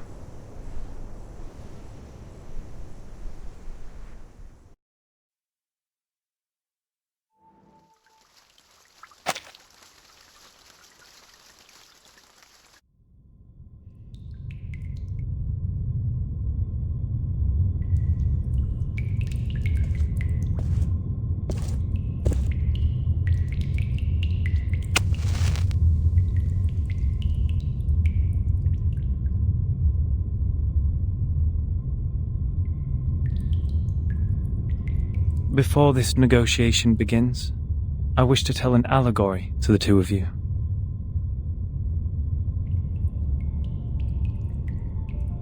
A group of people were imprisoned in a cave.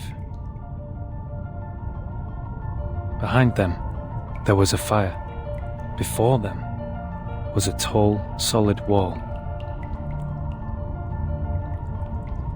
Their legs and necks were chained and fixed, so they were constrained to look nowhere but to gaze at the wall in front of them.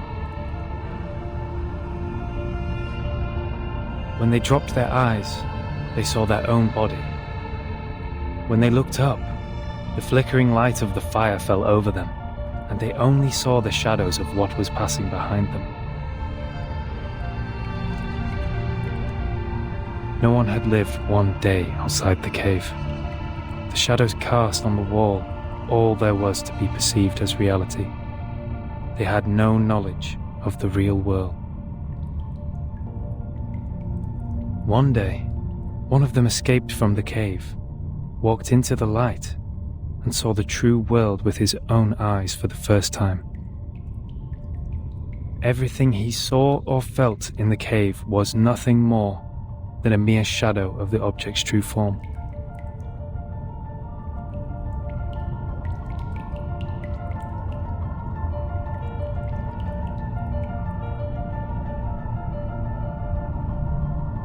Our world is a poor one, Miss Vertin. The phenomenal world is the cave in this allegory, where we are surrounded by shadows or some humble fractions of the truth.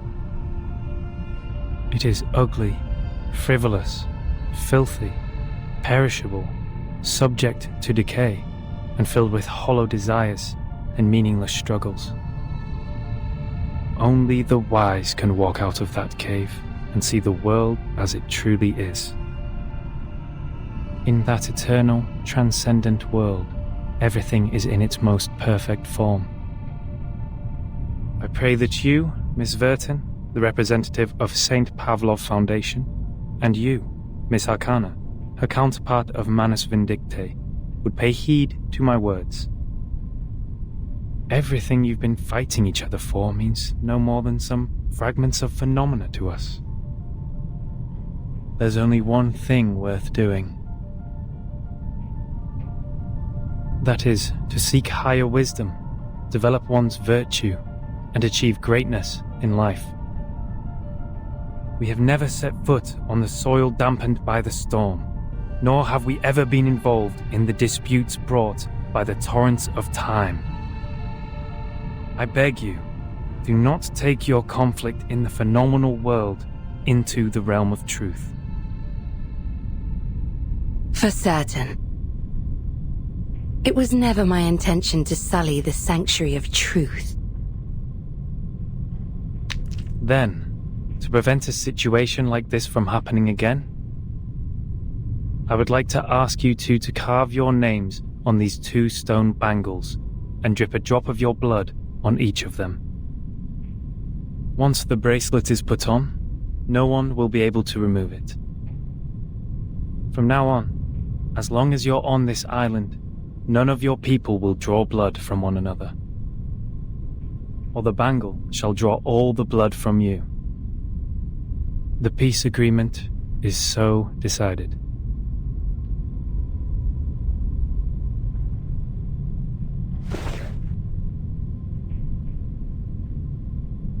I appreciate that. I'll sign it.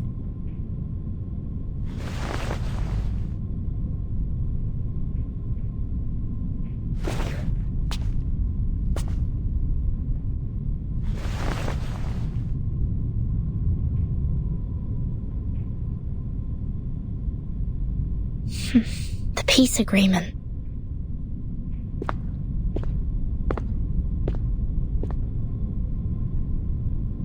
Lady Vertin, we meet again. I wish the best to thy friend. She's doing well, thanks to you.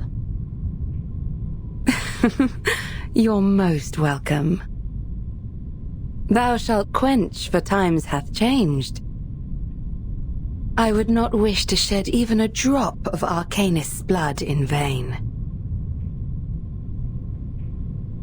But Schneider should be the victim of a merciless bullet?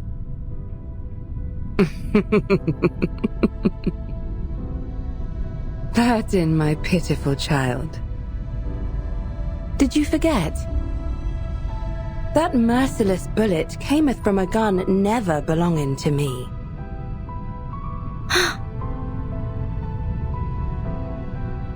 What's Manus Vindicte's purpose to be here? Hearken the archaic wisdom. Just as thou doest.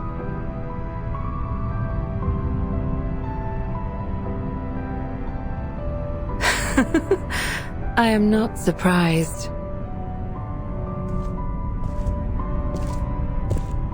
I adore thy visage, Lady Vertin, emotionless in the storm. Alas, no man shall bravest the storm and live, including thee.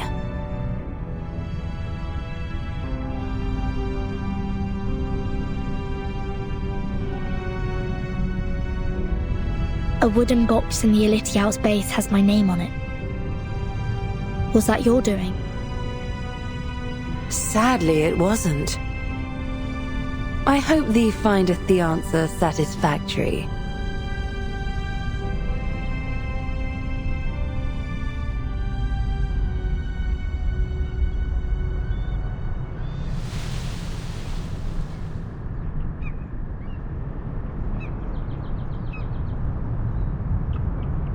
It's burning.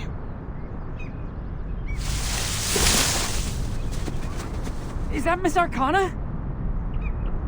Miss Arcana! Please! Don't go! Save us! And save us!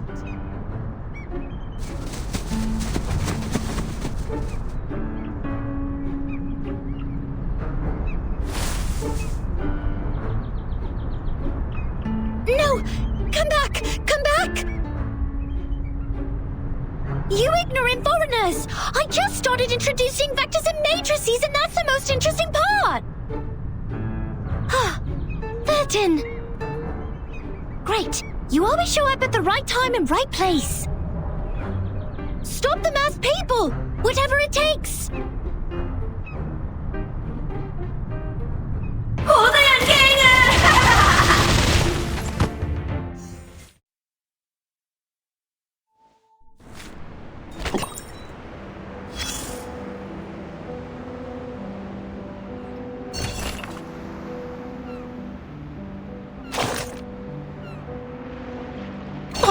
Look at you, climbing out of the cave in the allegory, all dusty and dirty like a little savage. They must have tried to fill your little brain with long preachment. But you should feel lucky, because at least they didn't give you a quiz right after that.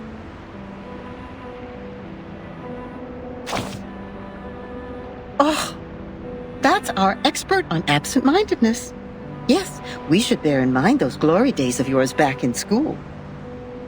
Try to reach the corners of your mind, if you would, and there you will find another bunch of people standing in front of a stone table. Yes, those people in gowns, white gowns with gray diamond patterns. One of them was standing on the stairs, gathering all the little vacant eyes to his side. What was he called? Give me a second. Teacher, instructor, tutor, the educator. Just titles like that. No names at all. No one gets to write down their names on that banner, after all.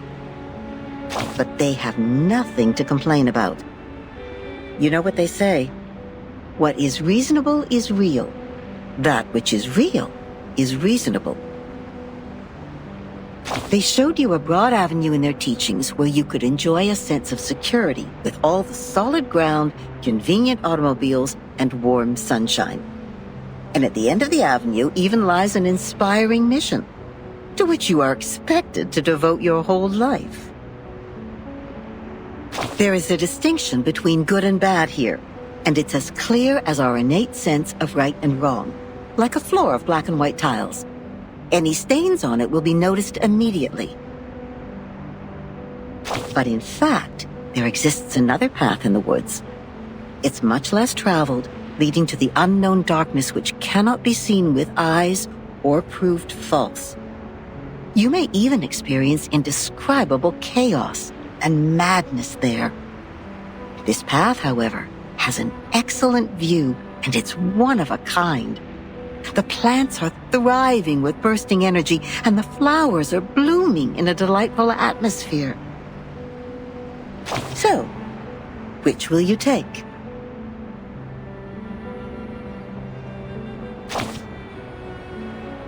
Oh, that's not an easy choice to make. This grandma must give you a round of applause. I would have even pinned a boutonniere to your suit if I had one. But I have to remind you, those things in there are not easy to deal with. They can drive you insane, and you have to be very careful. You've seen the living proof. Many were freaked out after they came back, and people had to tie and lock them up. Others even dug their own graves. Oh, my. That was a bit over the top. I hope I didn't scare you, darling. Here's some good news to cheer you up. Actually, there's still one more way you can take. It would be a good choice if you want to enjoy the scenery without getting lost in the darkness. I'm sure you know that myth. You shall take the soul of your love out of the underworld, yet you shall not look back. That's right. You shall pass by the sleeping sirens, yet you shall not make a sound. The ones with the belief set off.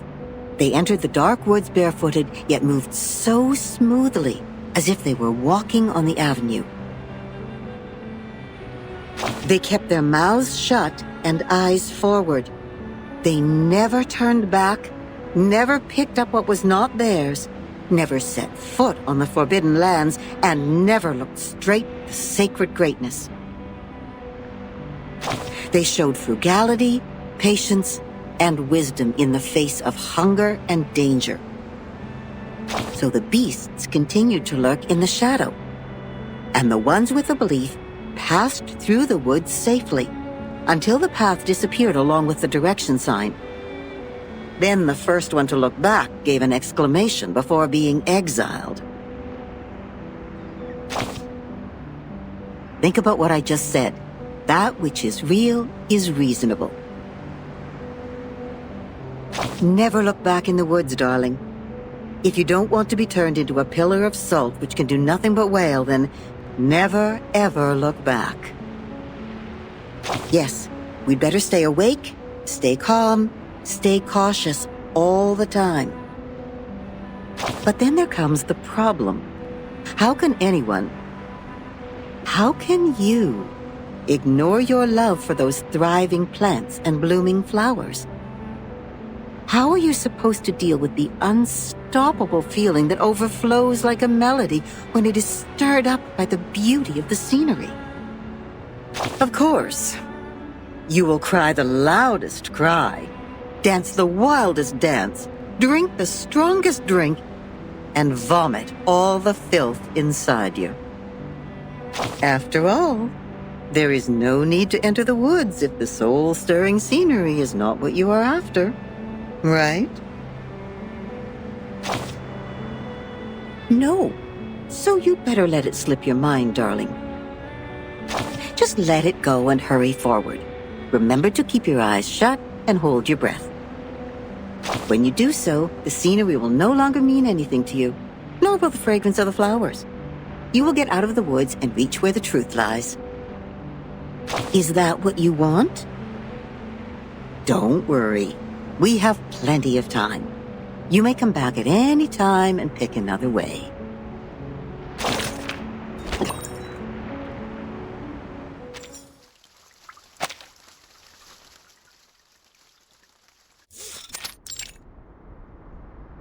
Congratulations, Miss Sonetto.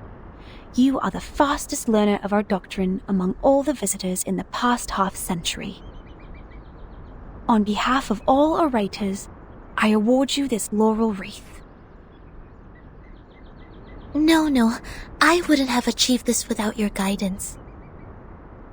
Those mathematics statements are really inspiring. I've learned a lot.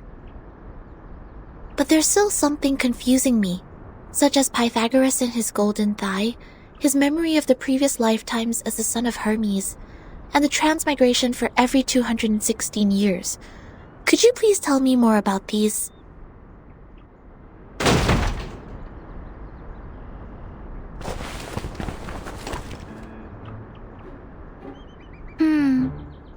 Why would people fail to see the charm of the matrices? This is not right. I need to spend more time on teaching. Anyone, save us! Thus my journey of art is doomed to fail. I really don't want to study maths anymore. Help.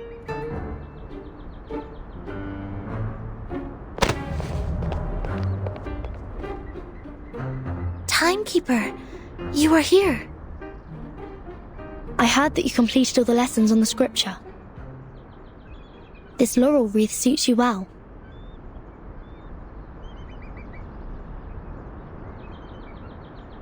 Timekeeper, I'm sorry. At the assembly, I failed to understand the arcanist's logic.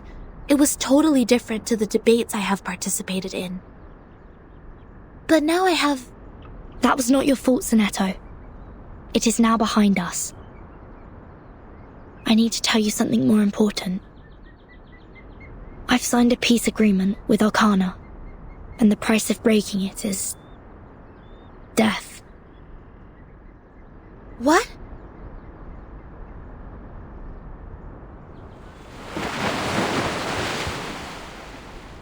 So Manus Vindictae is also restrained by the stone bangle like we are.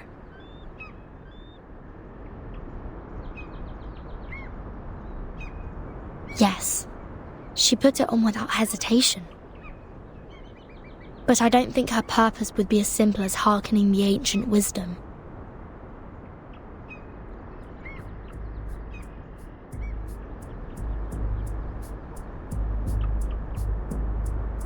I attacked Manus' followers earlier as 37 asked me to. But I received no punishment from the bangle. Perhaps this island makes its own judgment on what to be classified as hostility, like it has a mind of its own. Sonetto, do not report this to the headquarters before we figure out how the bangle works. After all, there are many other things to investigate on this island, other than Manus Vindicte. I see. I will contact Miss Juvis and Miss Moiselle first and keep an eye on Arcana. Timekeeper, this island, the Manus' mask, and your suitcase are all immune to the storm. Does this mean we could collect more asymmetrical nucleoid R samples? I tried to collect some samples last night in the outer region of the island, but the detecting device showed nothing. If we were to find out more, we have to go to the center area. What are you conspiring now? Do not poke the fire with swords, and do not jump over a crossbar. The assembly will not be held every time when there's a crime. Please take heed of my warning, and do not overstep the line. Learn a lesson from them.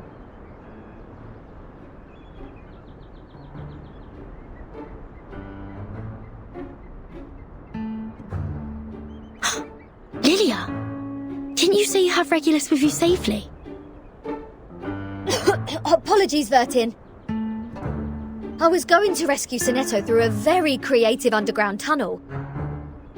But things didn't quite go as planned.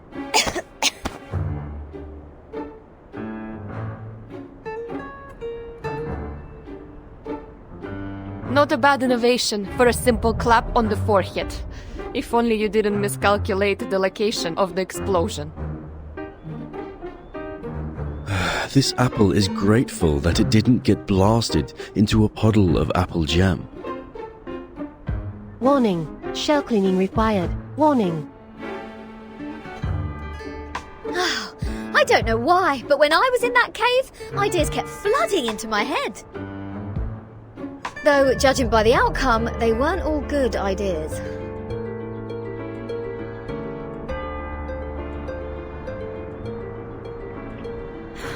On a routine patrol, I found them trying to break into the cave.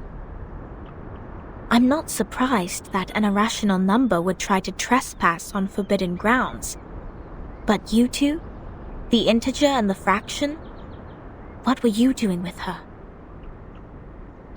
This is a serious crime.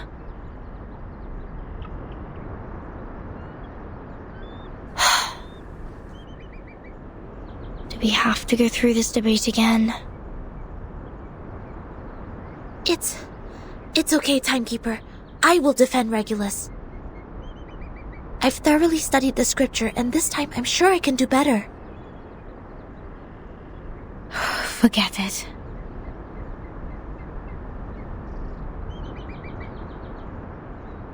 Forget it. It is unwise to waste time trying to understand an irrational number's motive. Besides, we should let the reckless take care of the least important matters. That's it. Regulus, you will come with me to clean the beach. Huh? Me? Again? Since you have too many floating points, words of discipline would not work on you. We would have suggested you study with the rest of the students here. Abstain from eating meat, bathe in cold water, rise with the Apollo star, study our doctrine, read the scripture aloud on the beach, so as to remove your floating points and purify your soul. What? I won't do any of that. But taking your peculiar character into consideration, I decided that some compulsory labor would be the better option.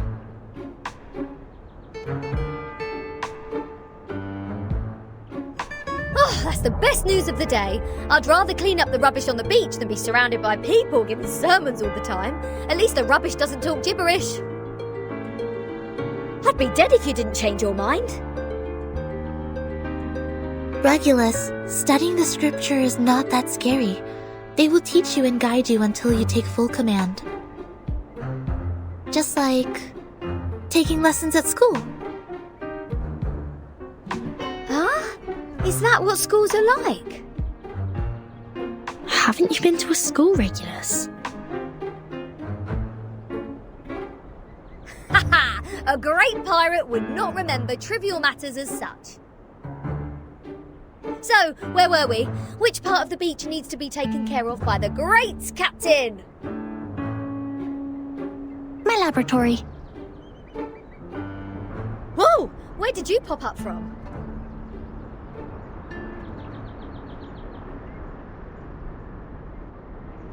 "37. Aren't you supposed to preach to the visitors?" I've seen their numbers. A group of negative repeating infinite decimals. They will achieve nothing but to repeatedly step in the river of mistakes. I gave up on them. Fine. Those of you who are complicit in breaking into the cave will also be sent to labor. Sinetto and Lilia will come with me to patrol. Regulus, you can go clean the lab. As for Verton, you will assist 37 with her study of the emanation. Don't waste more time on the trivial matters of the phenomenal world, integers. That was the sole reason you were on this island, was it not?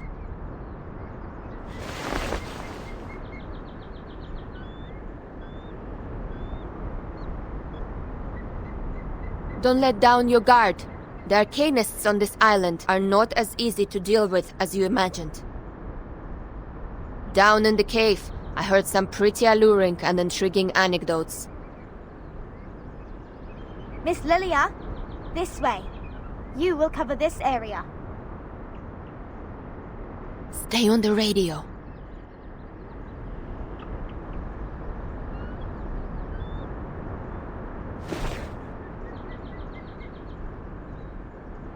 Don't worry, Timekeeper. Lilia and I will keep an eye on Manus Vindictae. We are counting on you, Sinetto. I have a feeling we are coming closer to a big secret.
What? What am I looking at?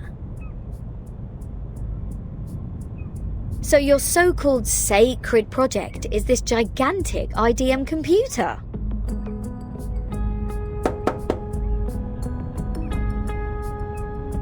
I was curious about them during my stay in Laplace. Those later versions of the model are so much better than the 66 ones. But this one doesn't seem that far advanced to those. This is not a junk piece the man has sold you, is it? Items of the phenomenal world are all a waste. This one is long broken. After the emanation, we couldn't find anyone to repair it. Why do you keep referring to the storm as the emanation? What does the emanation mean? It is the waves of Numa. We are the expellees of the world of forms. We were banished to this damp and dark cave. Everyone here is obsessed with the fake light on the wall, but forgets to look for the truth. Numa, however, will lead us to escape the cave and return to a more supreme realm. Eh? You make it sound like we're living in piles of rubbish.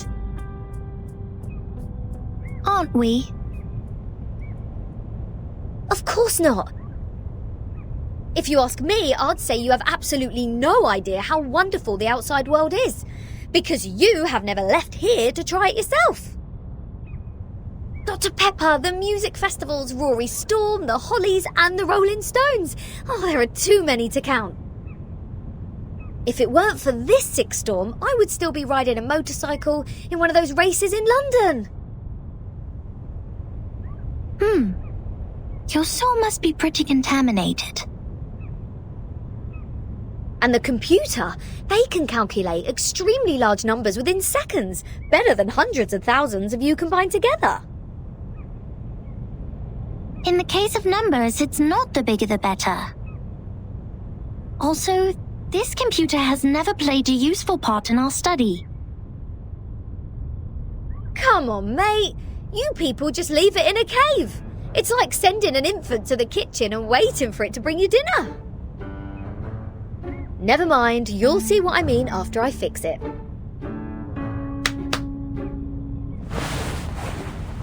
Can you fix an IDM Regulus? No, but I've seen the La Paz people do it. Shouldn't be too difficult, I assume. Oh, the dust! When was the last time you sent people down here to clean? Oh, some critters are nesting here. Oh, did I break into your party? Bertin, come give me a hand. They won't let me touch them.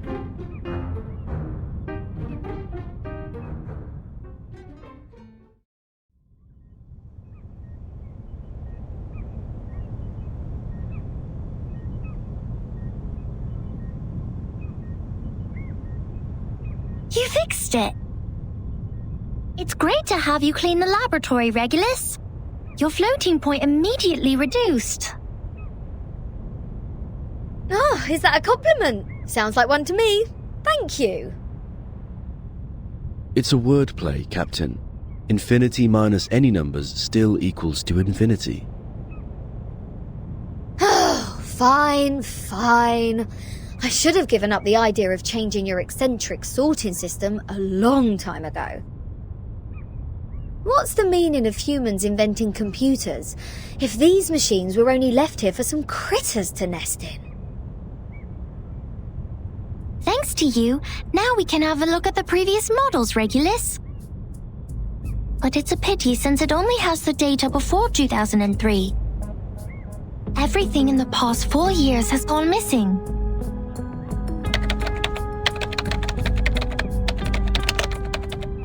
This is our chronology, Vertin. From 1999 to 2007, the emanation has taken place 7 times. In the initial 4 years, the emanation has a pattern. First, it brought us back to the 90s, then the 80s, and then the 70s. After that, it suddenly leaped to the 30s. In the subsequent 3 years, it took place twice. Every record here can perfectly match what is in the Foundation's files. Wait, these are the records before 2003, you say? But this one refers to the storm in 1966, which happened recently. These are indeed the records before 2003. What's following the records is our forecast. That's to say, you prophesied the 1966 storm 4 years prior to its occurrence. How is this possible? That you are clever enough to develop such a precise mathematical model, while at the same time you just let the IDM become the home of these critters. We just worked out the patterns in the number sequences. You made such precise prediction even without leaving the island? That's incredible. You don't need to go into a river to find out the pattern of its flow. Moreover, we would send people to observe in the phenomenal world. My mother was one of them. She is the co-author of this model. Nobody knows this computer better than her. So you have a mother too? Two? 37. Where is your mother now? Like many people, she was restored to her true form. Since then, I took over this laboratory. The form, you said? 37? What is it? What kind of question is this? The form, or the essence, is what's left of you after all the fakeness has been peeled off.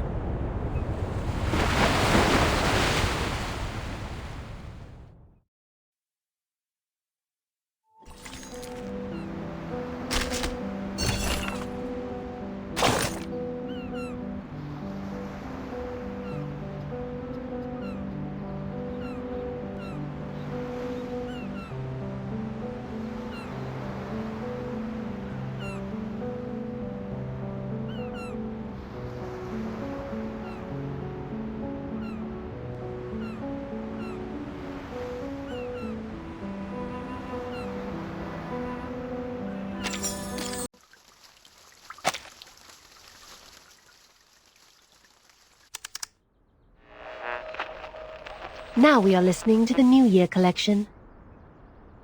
The world-famous painting Mona Lisa was found and returned to Musée du Louvre in the afternoon of December 13th. The U.S. Congress passed the Federal Reserve Act on December 23rd, formally establishing the Federal Reserve System. The conflict between Austria-Hungary and Serbia has escalated. Bulgaria challenged the Bucharest Peace Treaty. Tension is building up over the Balkan Peninsula. In London, futurists gathered under Big Ben, celebrating the upcoming 1914. This is news of the outside world?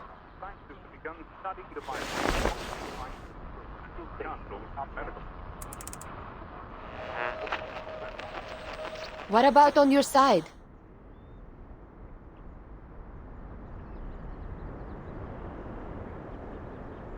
Well, I am with Sophia. Arcana's still in the hall. She hasn't taken any action so far. Got it. Please keep an eye on the Mana's followers. Be mindful of the restrictions set by the bangle. Who are you talking to?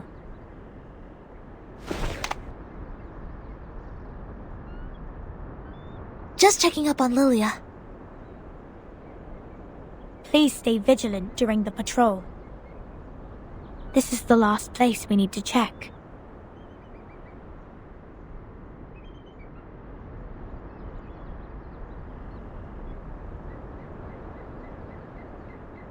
We must keep this graveyard clean. Our dead deserve to be left in peace and undisturbed by the phenomenal world.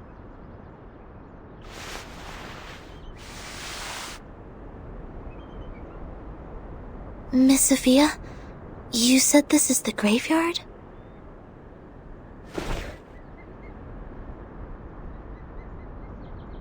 Yes, the geometry graveyard it is called. 4 years ago, my father was restored to a geometric body on his way back to the island. So was 37's mother, who was also on that ship.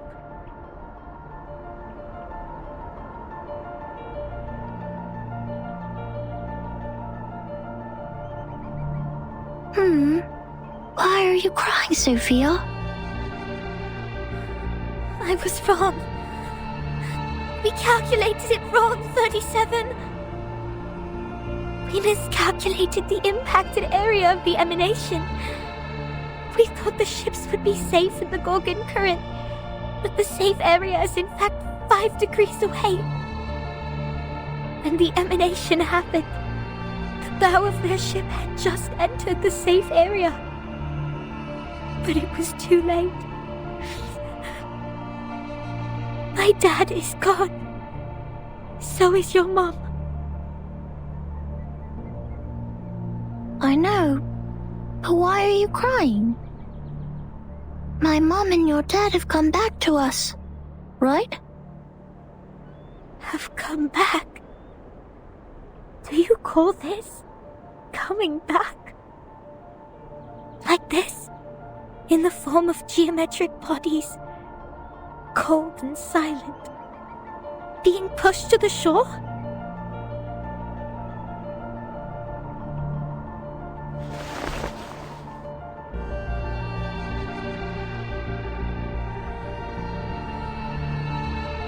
No, they have gone somewhere further. Look at them. These geometric bodies. How pure and how elegant. I've never seen such perfect geometric bodies before. If they are not from the eternal and transcendental world of forms, how should we explain this? 37? I'm going to study the emanation, Sophia. This is the best chance ever. The transcendental world finally opens its door to us. We will reach our hands to the forms and explore the oldest and eternal laws. Will you help me, Sophia? Next time I will definitely make a better calculation. I promise.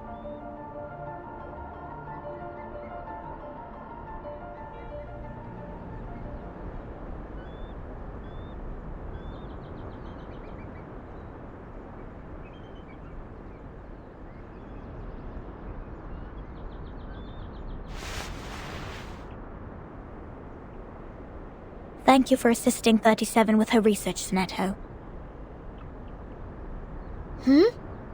No, I didn't do anything. Timekeeper knows the storm better. You have helped us greatly by just coming onto this island. For all this time, 37 has been locked up in the laboratory, refusing to talk to anyone, nor participate in any group study. Since the 2-day emanation in 1929. It is you who helped her revive her interest in other affairs in Apiron. These are Timekeeper's contributions. I barely did anything.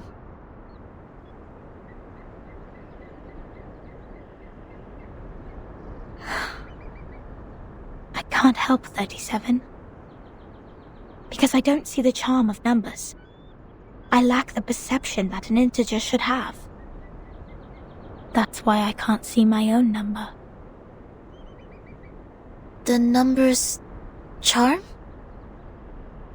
Sorry, I have never thought about this. For me, Arcanum is my inborn mission. If you ask me, you are an unbelievably excellent Arcanist. You can flatten the ground, clean up the beach, and rectify errors. You did it in an efficient and precise manner, which is already an advanced ritual. Any students who have sworn to knowledge can do this easily. They aren't doing my job because they wish not to waste time on these trivial fragments of the phenomenal world. Because they have seen the truth.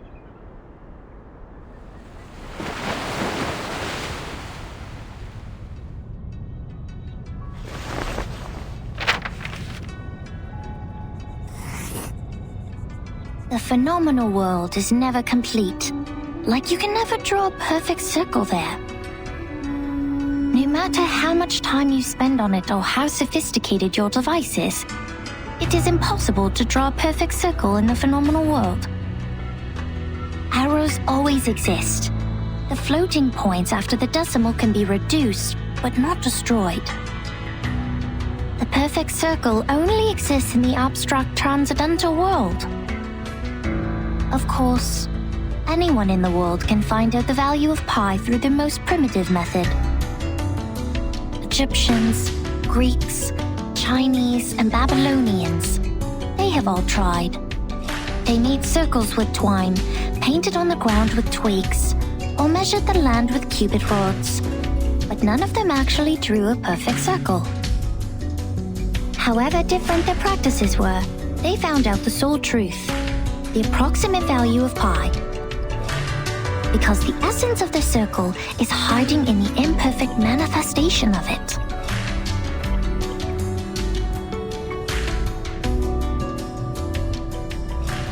This is the truth.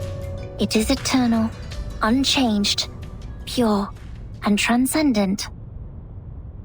Anyone can reach out to it at any time, in any place, by any means, and everyone will get the same answer from it. The forms transcend all matters.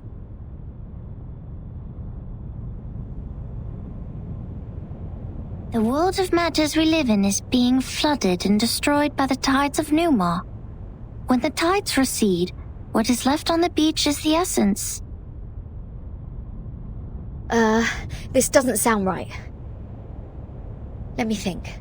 How come your theory reminds me of the Manus doctrine? 37. We see the storm very differently. Among all the other things, we saw it first of all as a disaster. But earthquakes, floods, volcanic eruptions, these are also disasters. These catastrophic events happen not because they have a reason to destroy. They just happen in this world, like we do. This is what my mother taught me. She must be proud that she's a perfect geometric body now. I'm sorry for mentioning your mother. Why do you apologize, Furton? Are you feeling guilty? This is a very unusual feeling for a number like you. I don't get it. Why did you say my number is 0?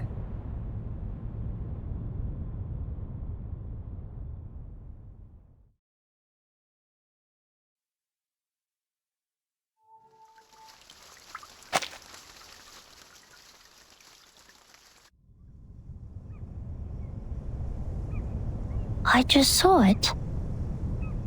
The numbers of everything and every being would just emerge in front of me. I see it, and I speak it out loud. That's it. 210 told me numbers imply our fate. Don't believe him, Verton. Numbers are just numbers. I know nothing about fate.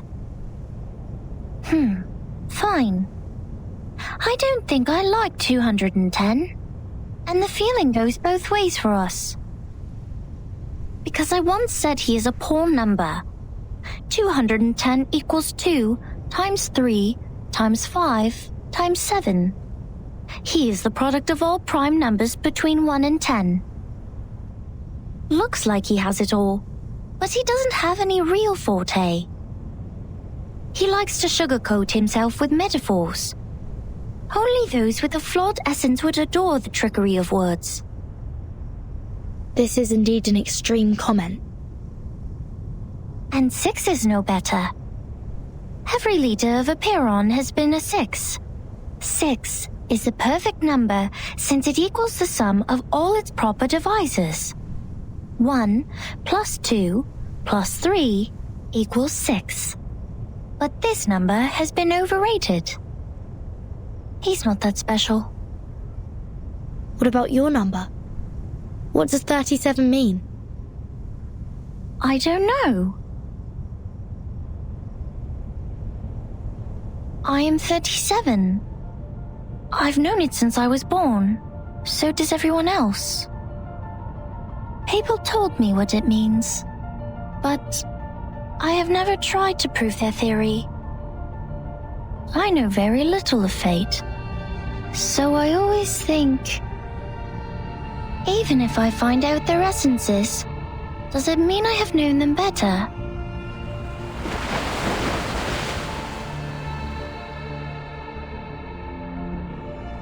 "37 once tried to tell me my number.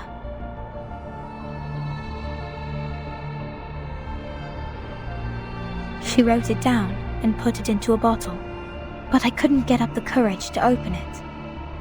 I didn't want to know. I once made a horrible mistake. An unforgivable miscalculation. It makes me worried that I may also be a mistake. So I threw the bottle into the sea.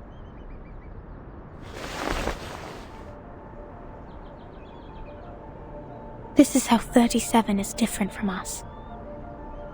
We are all prisoners of that cave. Only the wise one can find her way out of the cave and return to rescue the rest of us. I'm the ignorant prisoner who sits, and she's the wise one who returns.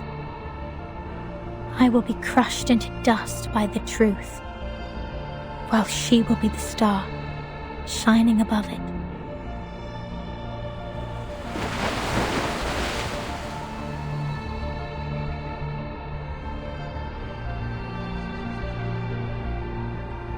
The truth is like the stars in the night sky. Beautiful, but cold. It has been there long before my existence, and will stay that way long after I'm gone. It sheds no tears for the weak, nor laments the tragic fate. It's forever bright, and always moving forward. The person who avoids the truth is not qualified to study it.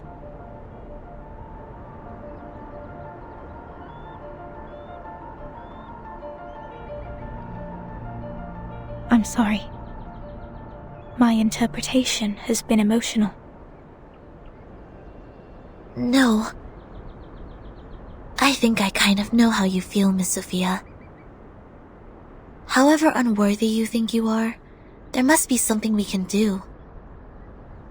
Maybe we can't reach the core of the truth, but we can clean up the path to it for the future explorers. This is our fate. Interesting insight. I have come to understand why 37 likes you so much. Let us go back to work then. Start from dusting the tombstones.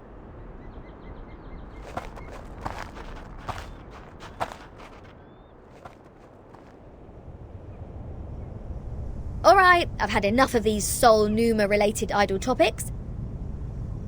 I want to have a look at your model. Wow, seriously? How did you get this far?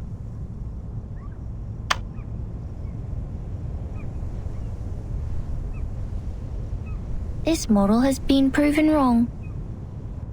For 4 whole years we had been optimizing it. But the emanation in 1929 only lasted for 2 days, which means our calculation was entirely a failure. That model is just like this computer. It's a piece of junk. And this is all I can present to you.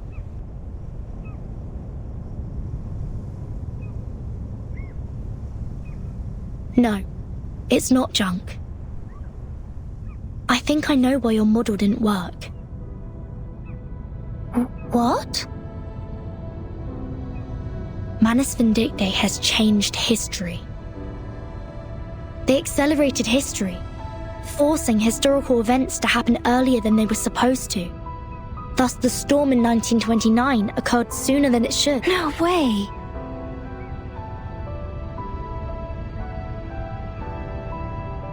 Controlling the emanation. Changing the history of the outside world. Numa is eternal and transcendental. It won't obey any orders given from the phenomenal world. Neither will it change its patterns because of some fragments. I'm telling the truth, 37. I've been there. in the storm of 1929. Your model was not wrong. You just missed some key information. You've never been to the place where the storm falls, and thus know nothing about the symptoms of the storm syndrome and the true purposes of Manus Vindictae. No! That's impossible! Even if there are means to control the emanation, it wouldn't be like this. If this is true, does it mean the phenomenal world, this insignificant phenomenal world, is more transcendental? Mother's model was defeated by this?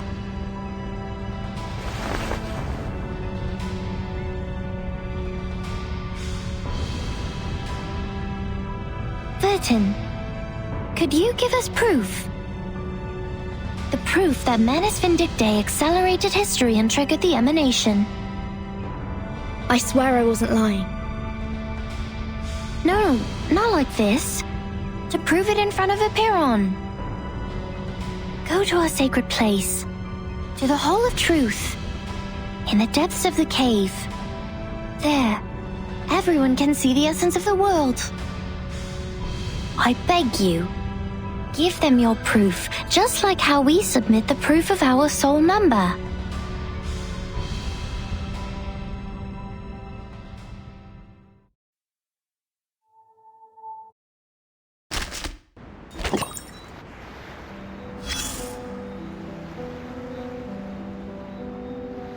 Come here. Place your hand on it. Feel the texture. The craft is one of a kind, not some cheapie you can get from the flea market. I mean it. This is a keeling, and even the most traditional, delicate, and expensive kind. It has applied fiery red as the dominant color, and the stitches are perfectly neat. Oh. From the sea, just like you, darling. It arrived with a meerschaum pipe, a glass jar, a pack of sugar cubes, and a child in panic. Both she and the Keeling were born on the land where the craft originated. Their appearances apply the same dominant color, and the patterns in them share similar complexity. Oh, your curiosity is aroused. But we are not done with the carpets yet. You've always got to get a souvenir or two every time you reach a new place, so you will have something to show when you tell the stories one day, right? Look at these handmade fabrics. How splendid! Those incredible patterns were the only thing on the craftswomen's minds when they made the carpets. It's safe to say they have spent their whole life improving their skills at using the vertical loom. And that's how we get these carpet knots arranged in beautiful lines. But they are just people like us. What if they get distracted? What if the carpet knots go off the right track and get tied to the wrong threads? Then you will be in trouble. Big trouble. All the problems in the universe will come at you, and the situation will be even worse than the bureaucratic system of a millennial empire. Calm down. Many swear like you do when there is nothing they can do. They always step into the same river named mistake again and again. That's why we need them. Those crossing the river with their rulers, spanners, toolboxes, and dusty faces. The correctors, an ancient profession. Their duty is to remove the loose threads and iron out the wrinkles on the carpets. In the language of this island, that is to check the calculations on the papyri and even the holes on the punched tapes. No one is capable of doing this job except the altruists, because it is similar to unraveling a ball of wool. Besides finding the end of the threads, you must always pay attention to the cats. Yes, the cats. They may jump on the ball and make things even worse.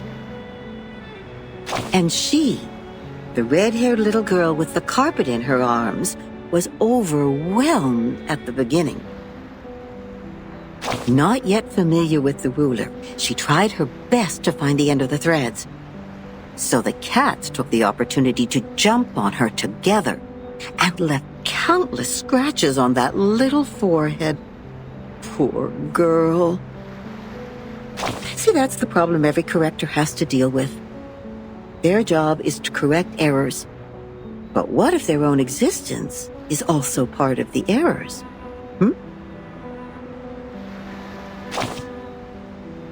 Oh, it's no big deal. There is more than one loom in this world. She left the complicated patterns behind and came to this simple kingdom featuring numbers only. There she made the first contact with a spinning loom named Geometry. She had never seen anything like that before, and it was almost impossible for her to comprehend how it worked. She could hardly convert the numbers on the books into an actual diagram in her brain. Without a whole picture of what she was working on, she resorted to her hard work and more hard work. Then a long time passed, leaving one wound after another on her fingers. Later, the wounds even became calluses. In the end, her hands were no longer tender, but tough enough to resist the damage from the loom. Yes, she has won a place on this island for herself. Yes, she's a quick learner. She learned even faster than some of the locals. But that was not enough, because she has been outmatched by her playmate, the leading one in the field of mathematics on the island. That girl is like a perfect piece of satin born by nature. It is decorated by the beauty of mathematics and geometry. No manual work involved. In order to reach the showcase where that perfect piece lies, and to stay on the right track and fit into the school, she has done everything she could. But, she is still the most distinctive carpet there.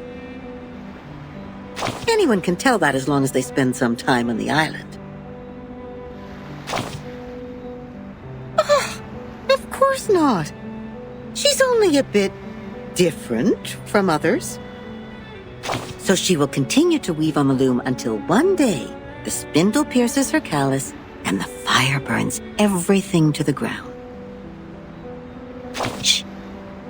I should stop here. You know that mathematician who was thrown into the sea? He died because he said something he shouldn't have. Cut not wood on a public road. Open not an unwanted bottle.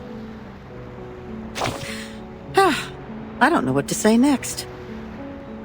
I guess the best line for this circumstance is, see you later.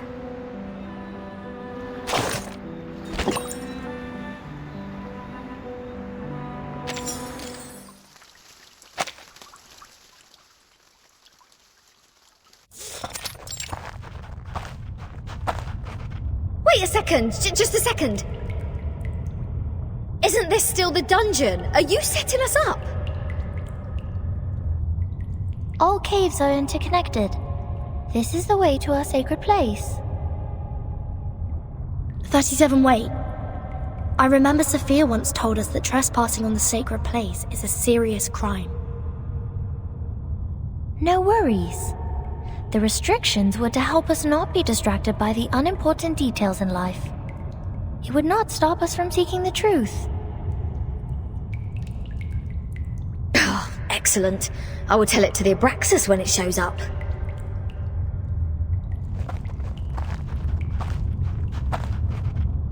Huh? Hey, 37. Are you sure this is the right way? My heart just sank as if I took a bite of those overnight potato chips.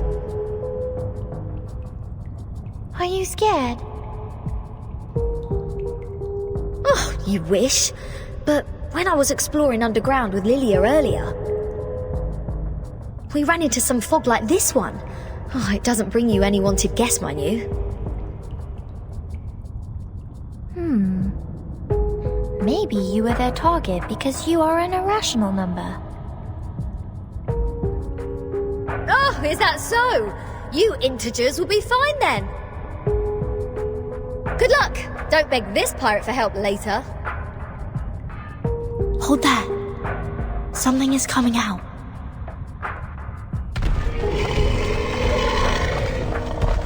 Huh? Rooster ahead with 2 snakes as its feet. Abraxas. That's weird. Why are they here? They're coming for us. Ha! What did I say? Don't beg. Regulus, prepare for battle. Okay, I know. I was just teasing her.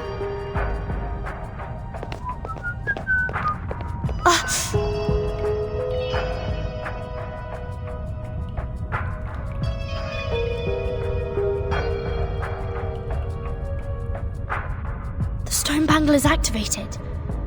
But they're just Abraxas. Regulus, wait for their attack. Do not kill them. What kind of request is this? Listen to me, Regulus. That's of prime importance. Fine. If it is of prime importance, this pirate will try her best. Look at my back.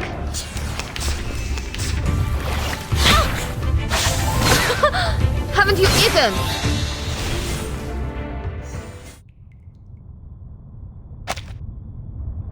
That's it. I still have 10 more songs to play. These are not the same kind of Abraxas as we've encountered before. Do they have different varieties? Wait, where is Miss 37?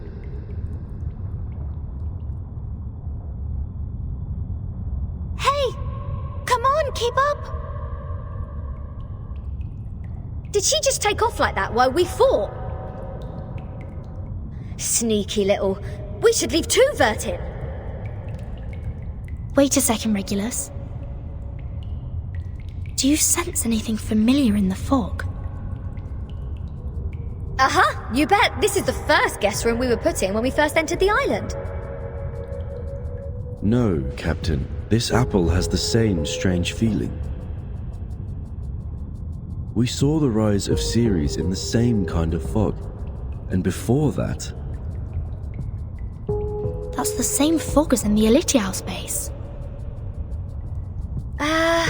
That is to say... This fog is the cause of our illusion to see the Ceres and the Abraxas' attack. Don't rush to conclusions. Follow 37 first. Oh, and what's that series you were talking about?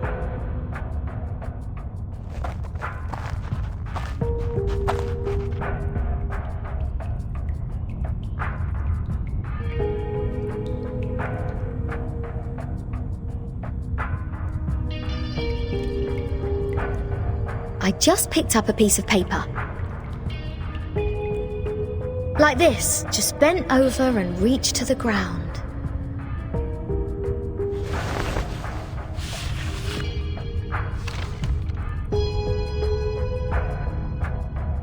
What book is it?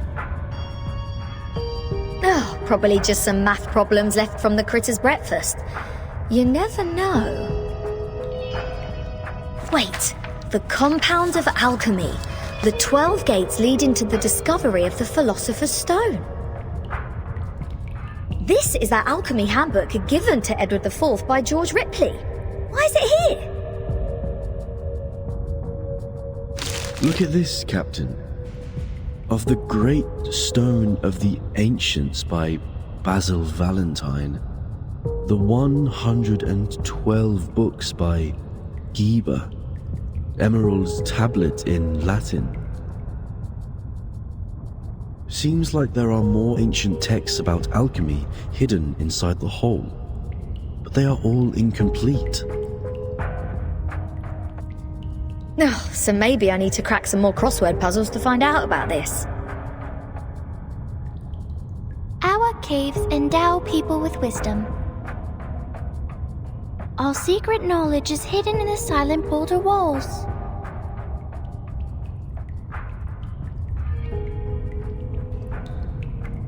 The knowledge in those books is just a drop in the ocean.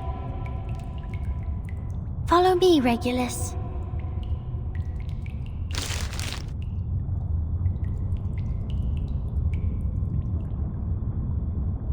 Vertin, you lot go ahead.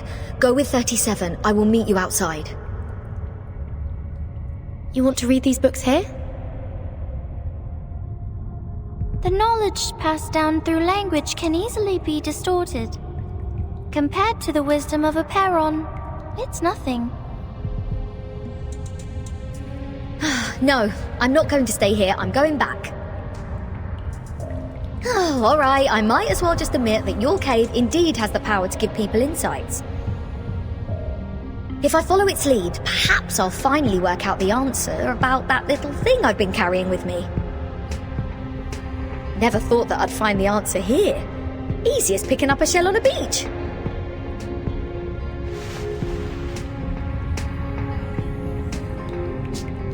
What? You don't want to get closer to the truth? Of course I do. And that's precisely why I don't want to get to it so easily. I don't want it to be fed into my brain. Come on, it's the ultimate truth that we're talking about. If someone just tells me the ending of Lord of the Flies before I enjoy the book, I will throw them into the sea as you people do. Oh. I only met 2 people who reject the truth. So this is the mindset of irrational numbers. I see. Thank you for being my subject of observation, Regulus.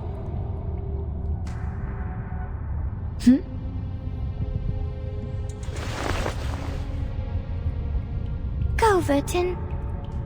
We have a long way ahead. Be careful, Regulus. Don't worry, I know this place well enough by now. After all, I've never been so welcomed in any other place ever. Critters, monsters, creatures with strange heads. Do you worse. This pirate is not afraid of you.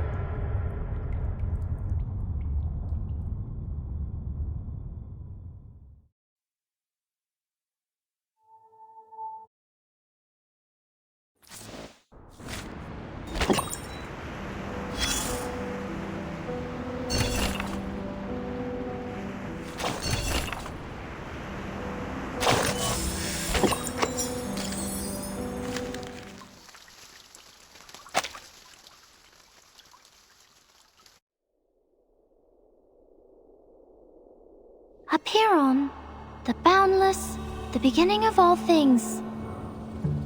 Everything originates from it and returns to it. Infinity has no start and no end. But nothing would come into existence if there's only infinity.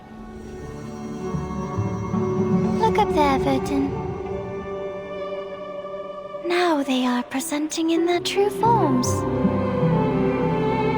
In their purest and newest forms.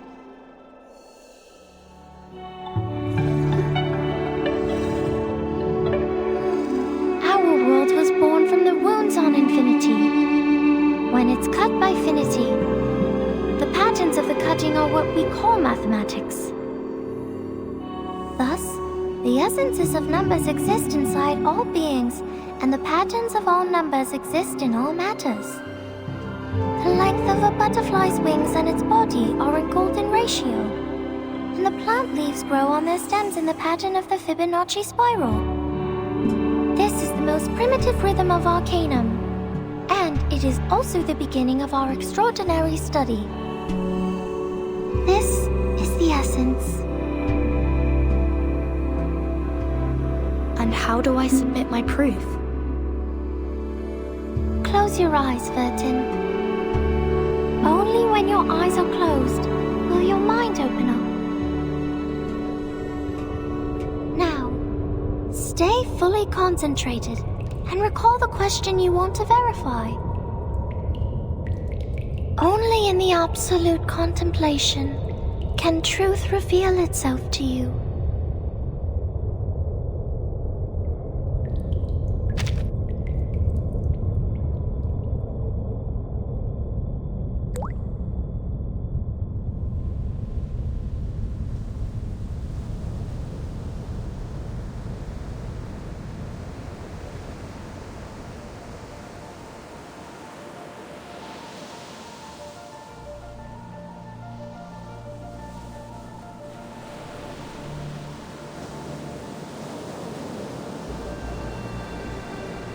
The storm, the emanation, the storm syndrome.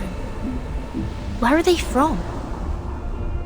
Foundation, Manus Vindictae, Acheron. What roles do they play? Why does the storm fall when history trembles? Why doesn't the storm fall into the misty land? What is the ingredient of asymmetrical nucleoid R?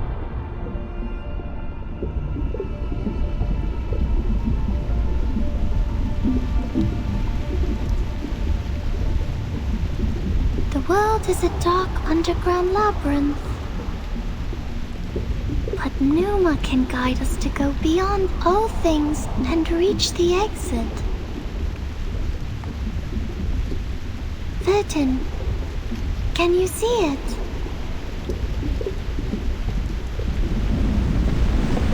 Why?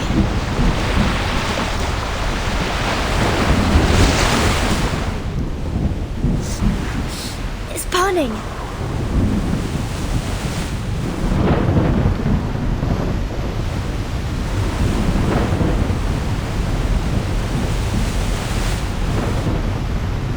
What's going on? Is somebody fighting with the Manus now? What's happening outside the cave? Luton, why are you straying? The meditation goes beyond control. You will be thrown out of here. This would be a foolish mistake. The repair on this is...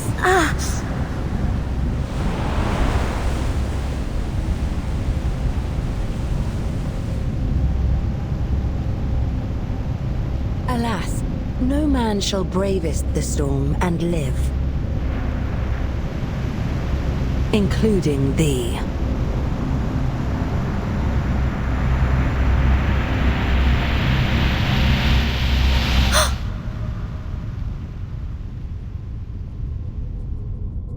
"37! 37!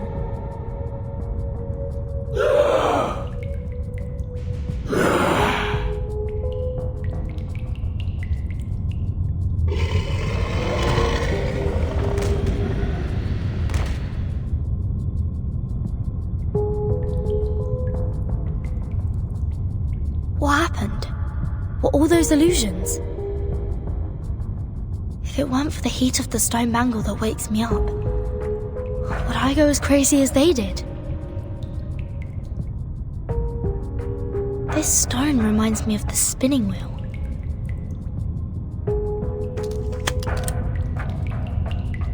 The collector of asymmetric nuclei R.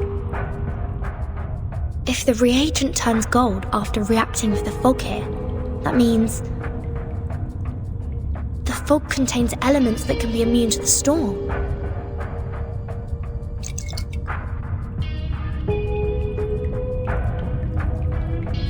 The colour changed faster than I thought.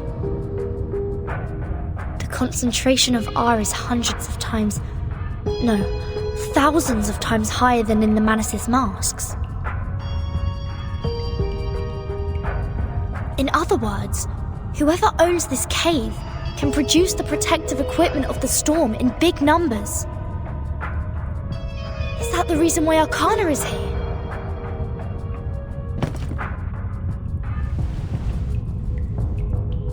Oh, Mother, our model. Has it failed? Has it failed? I need to take 37 out of here.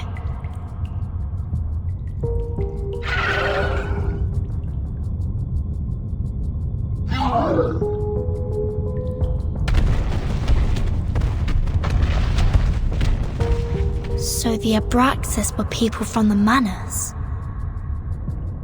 The fog here can affect people's minds, like those around the lake in my suitcase.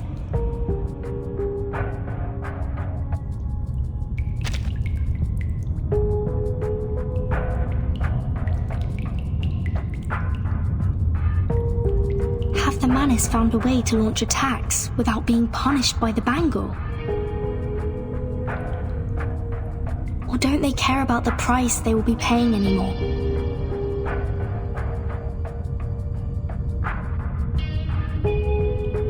I hope Regulus didn't throw my words to the wind. I have to get rid of them first, and go out to join the others.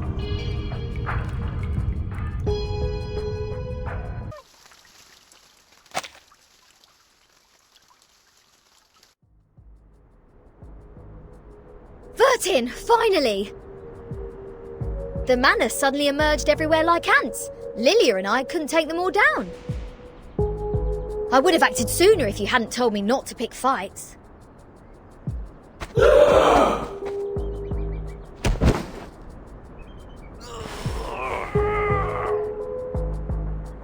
Bleen, all they want is to attack, even if their blood will be sucked out. Insane! Back when we were spying on them, I told Sanetta to screw the peace agreement through the radio. I knew those geometry psychos and the Manus would go mad sooner or later. They were not that crazy when they were solving the math problems. Damn it! What the hell happened down there?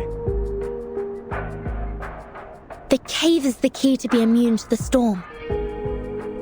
There is a cave on this island, which has the same effect as my suitcase. That's what the Manus are after. What? But hasn't she also put on the stone bangle? Even if she can break free from that bangle, there is no way she'd let her followers keep carrying out suicide attacks. And if she has signed that peace agreement, how will she take the cave from a Pyron? Vertin.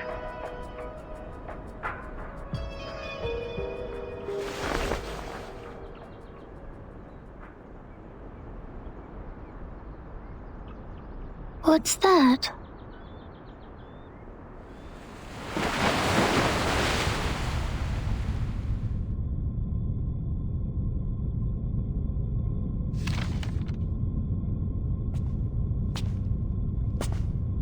I'm afraid you have overstayed your welcome, Ms. Arcana. I have to regrettably remind you not to overstep the boundaries, despite the great help you've given to us. I take not thought for needless disputes. But to ask a simple question.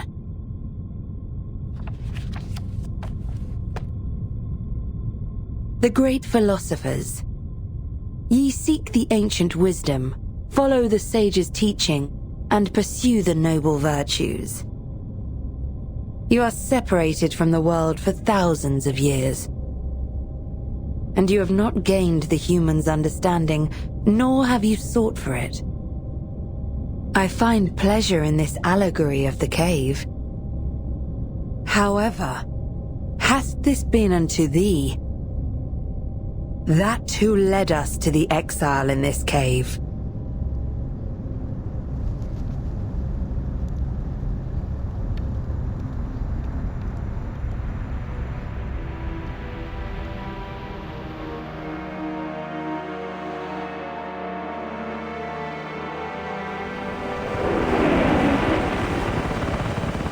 What are they?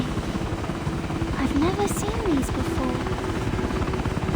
Why are they here? These things should not appear on this island.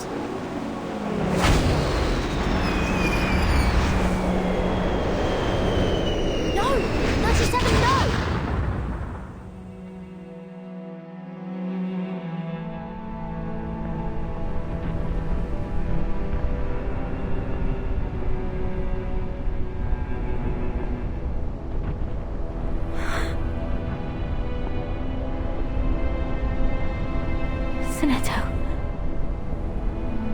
bring the humans' army here?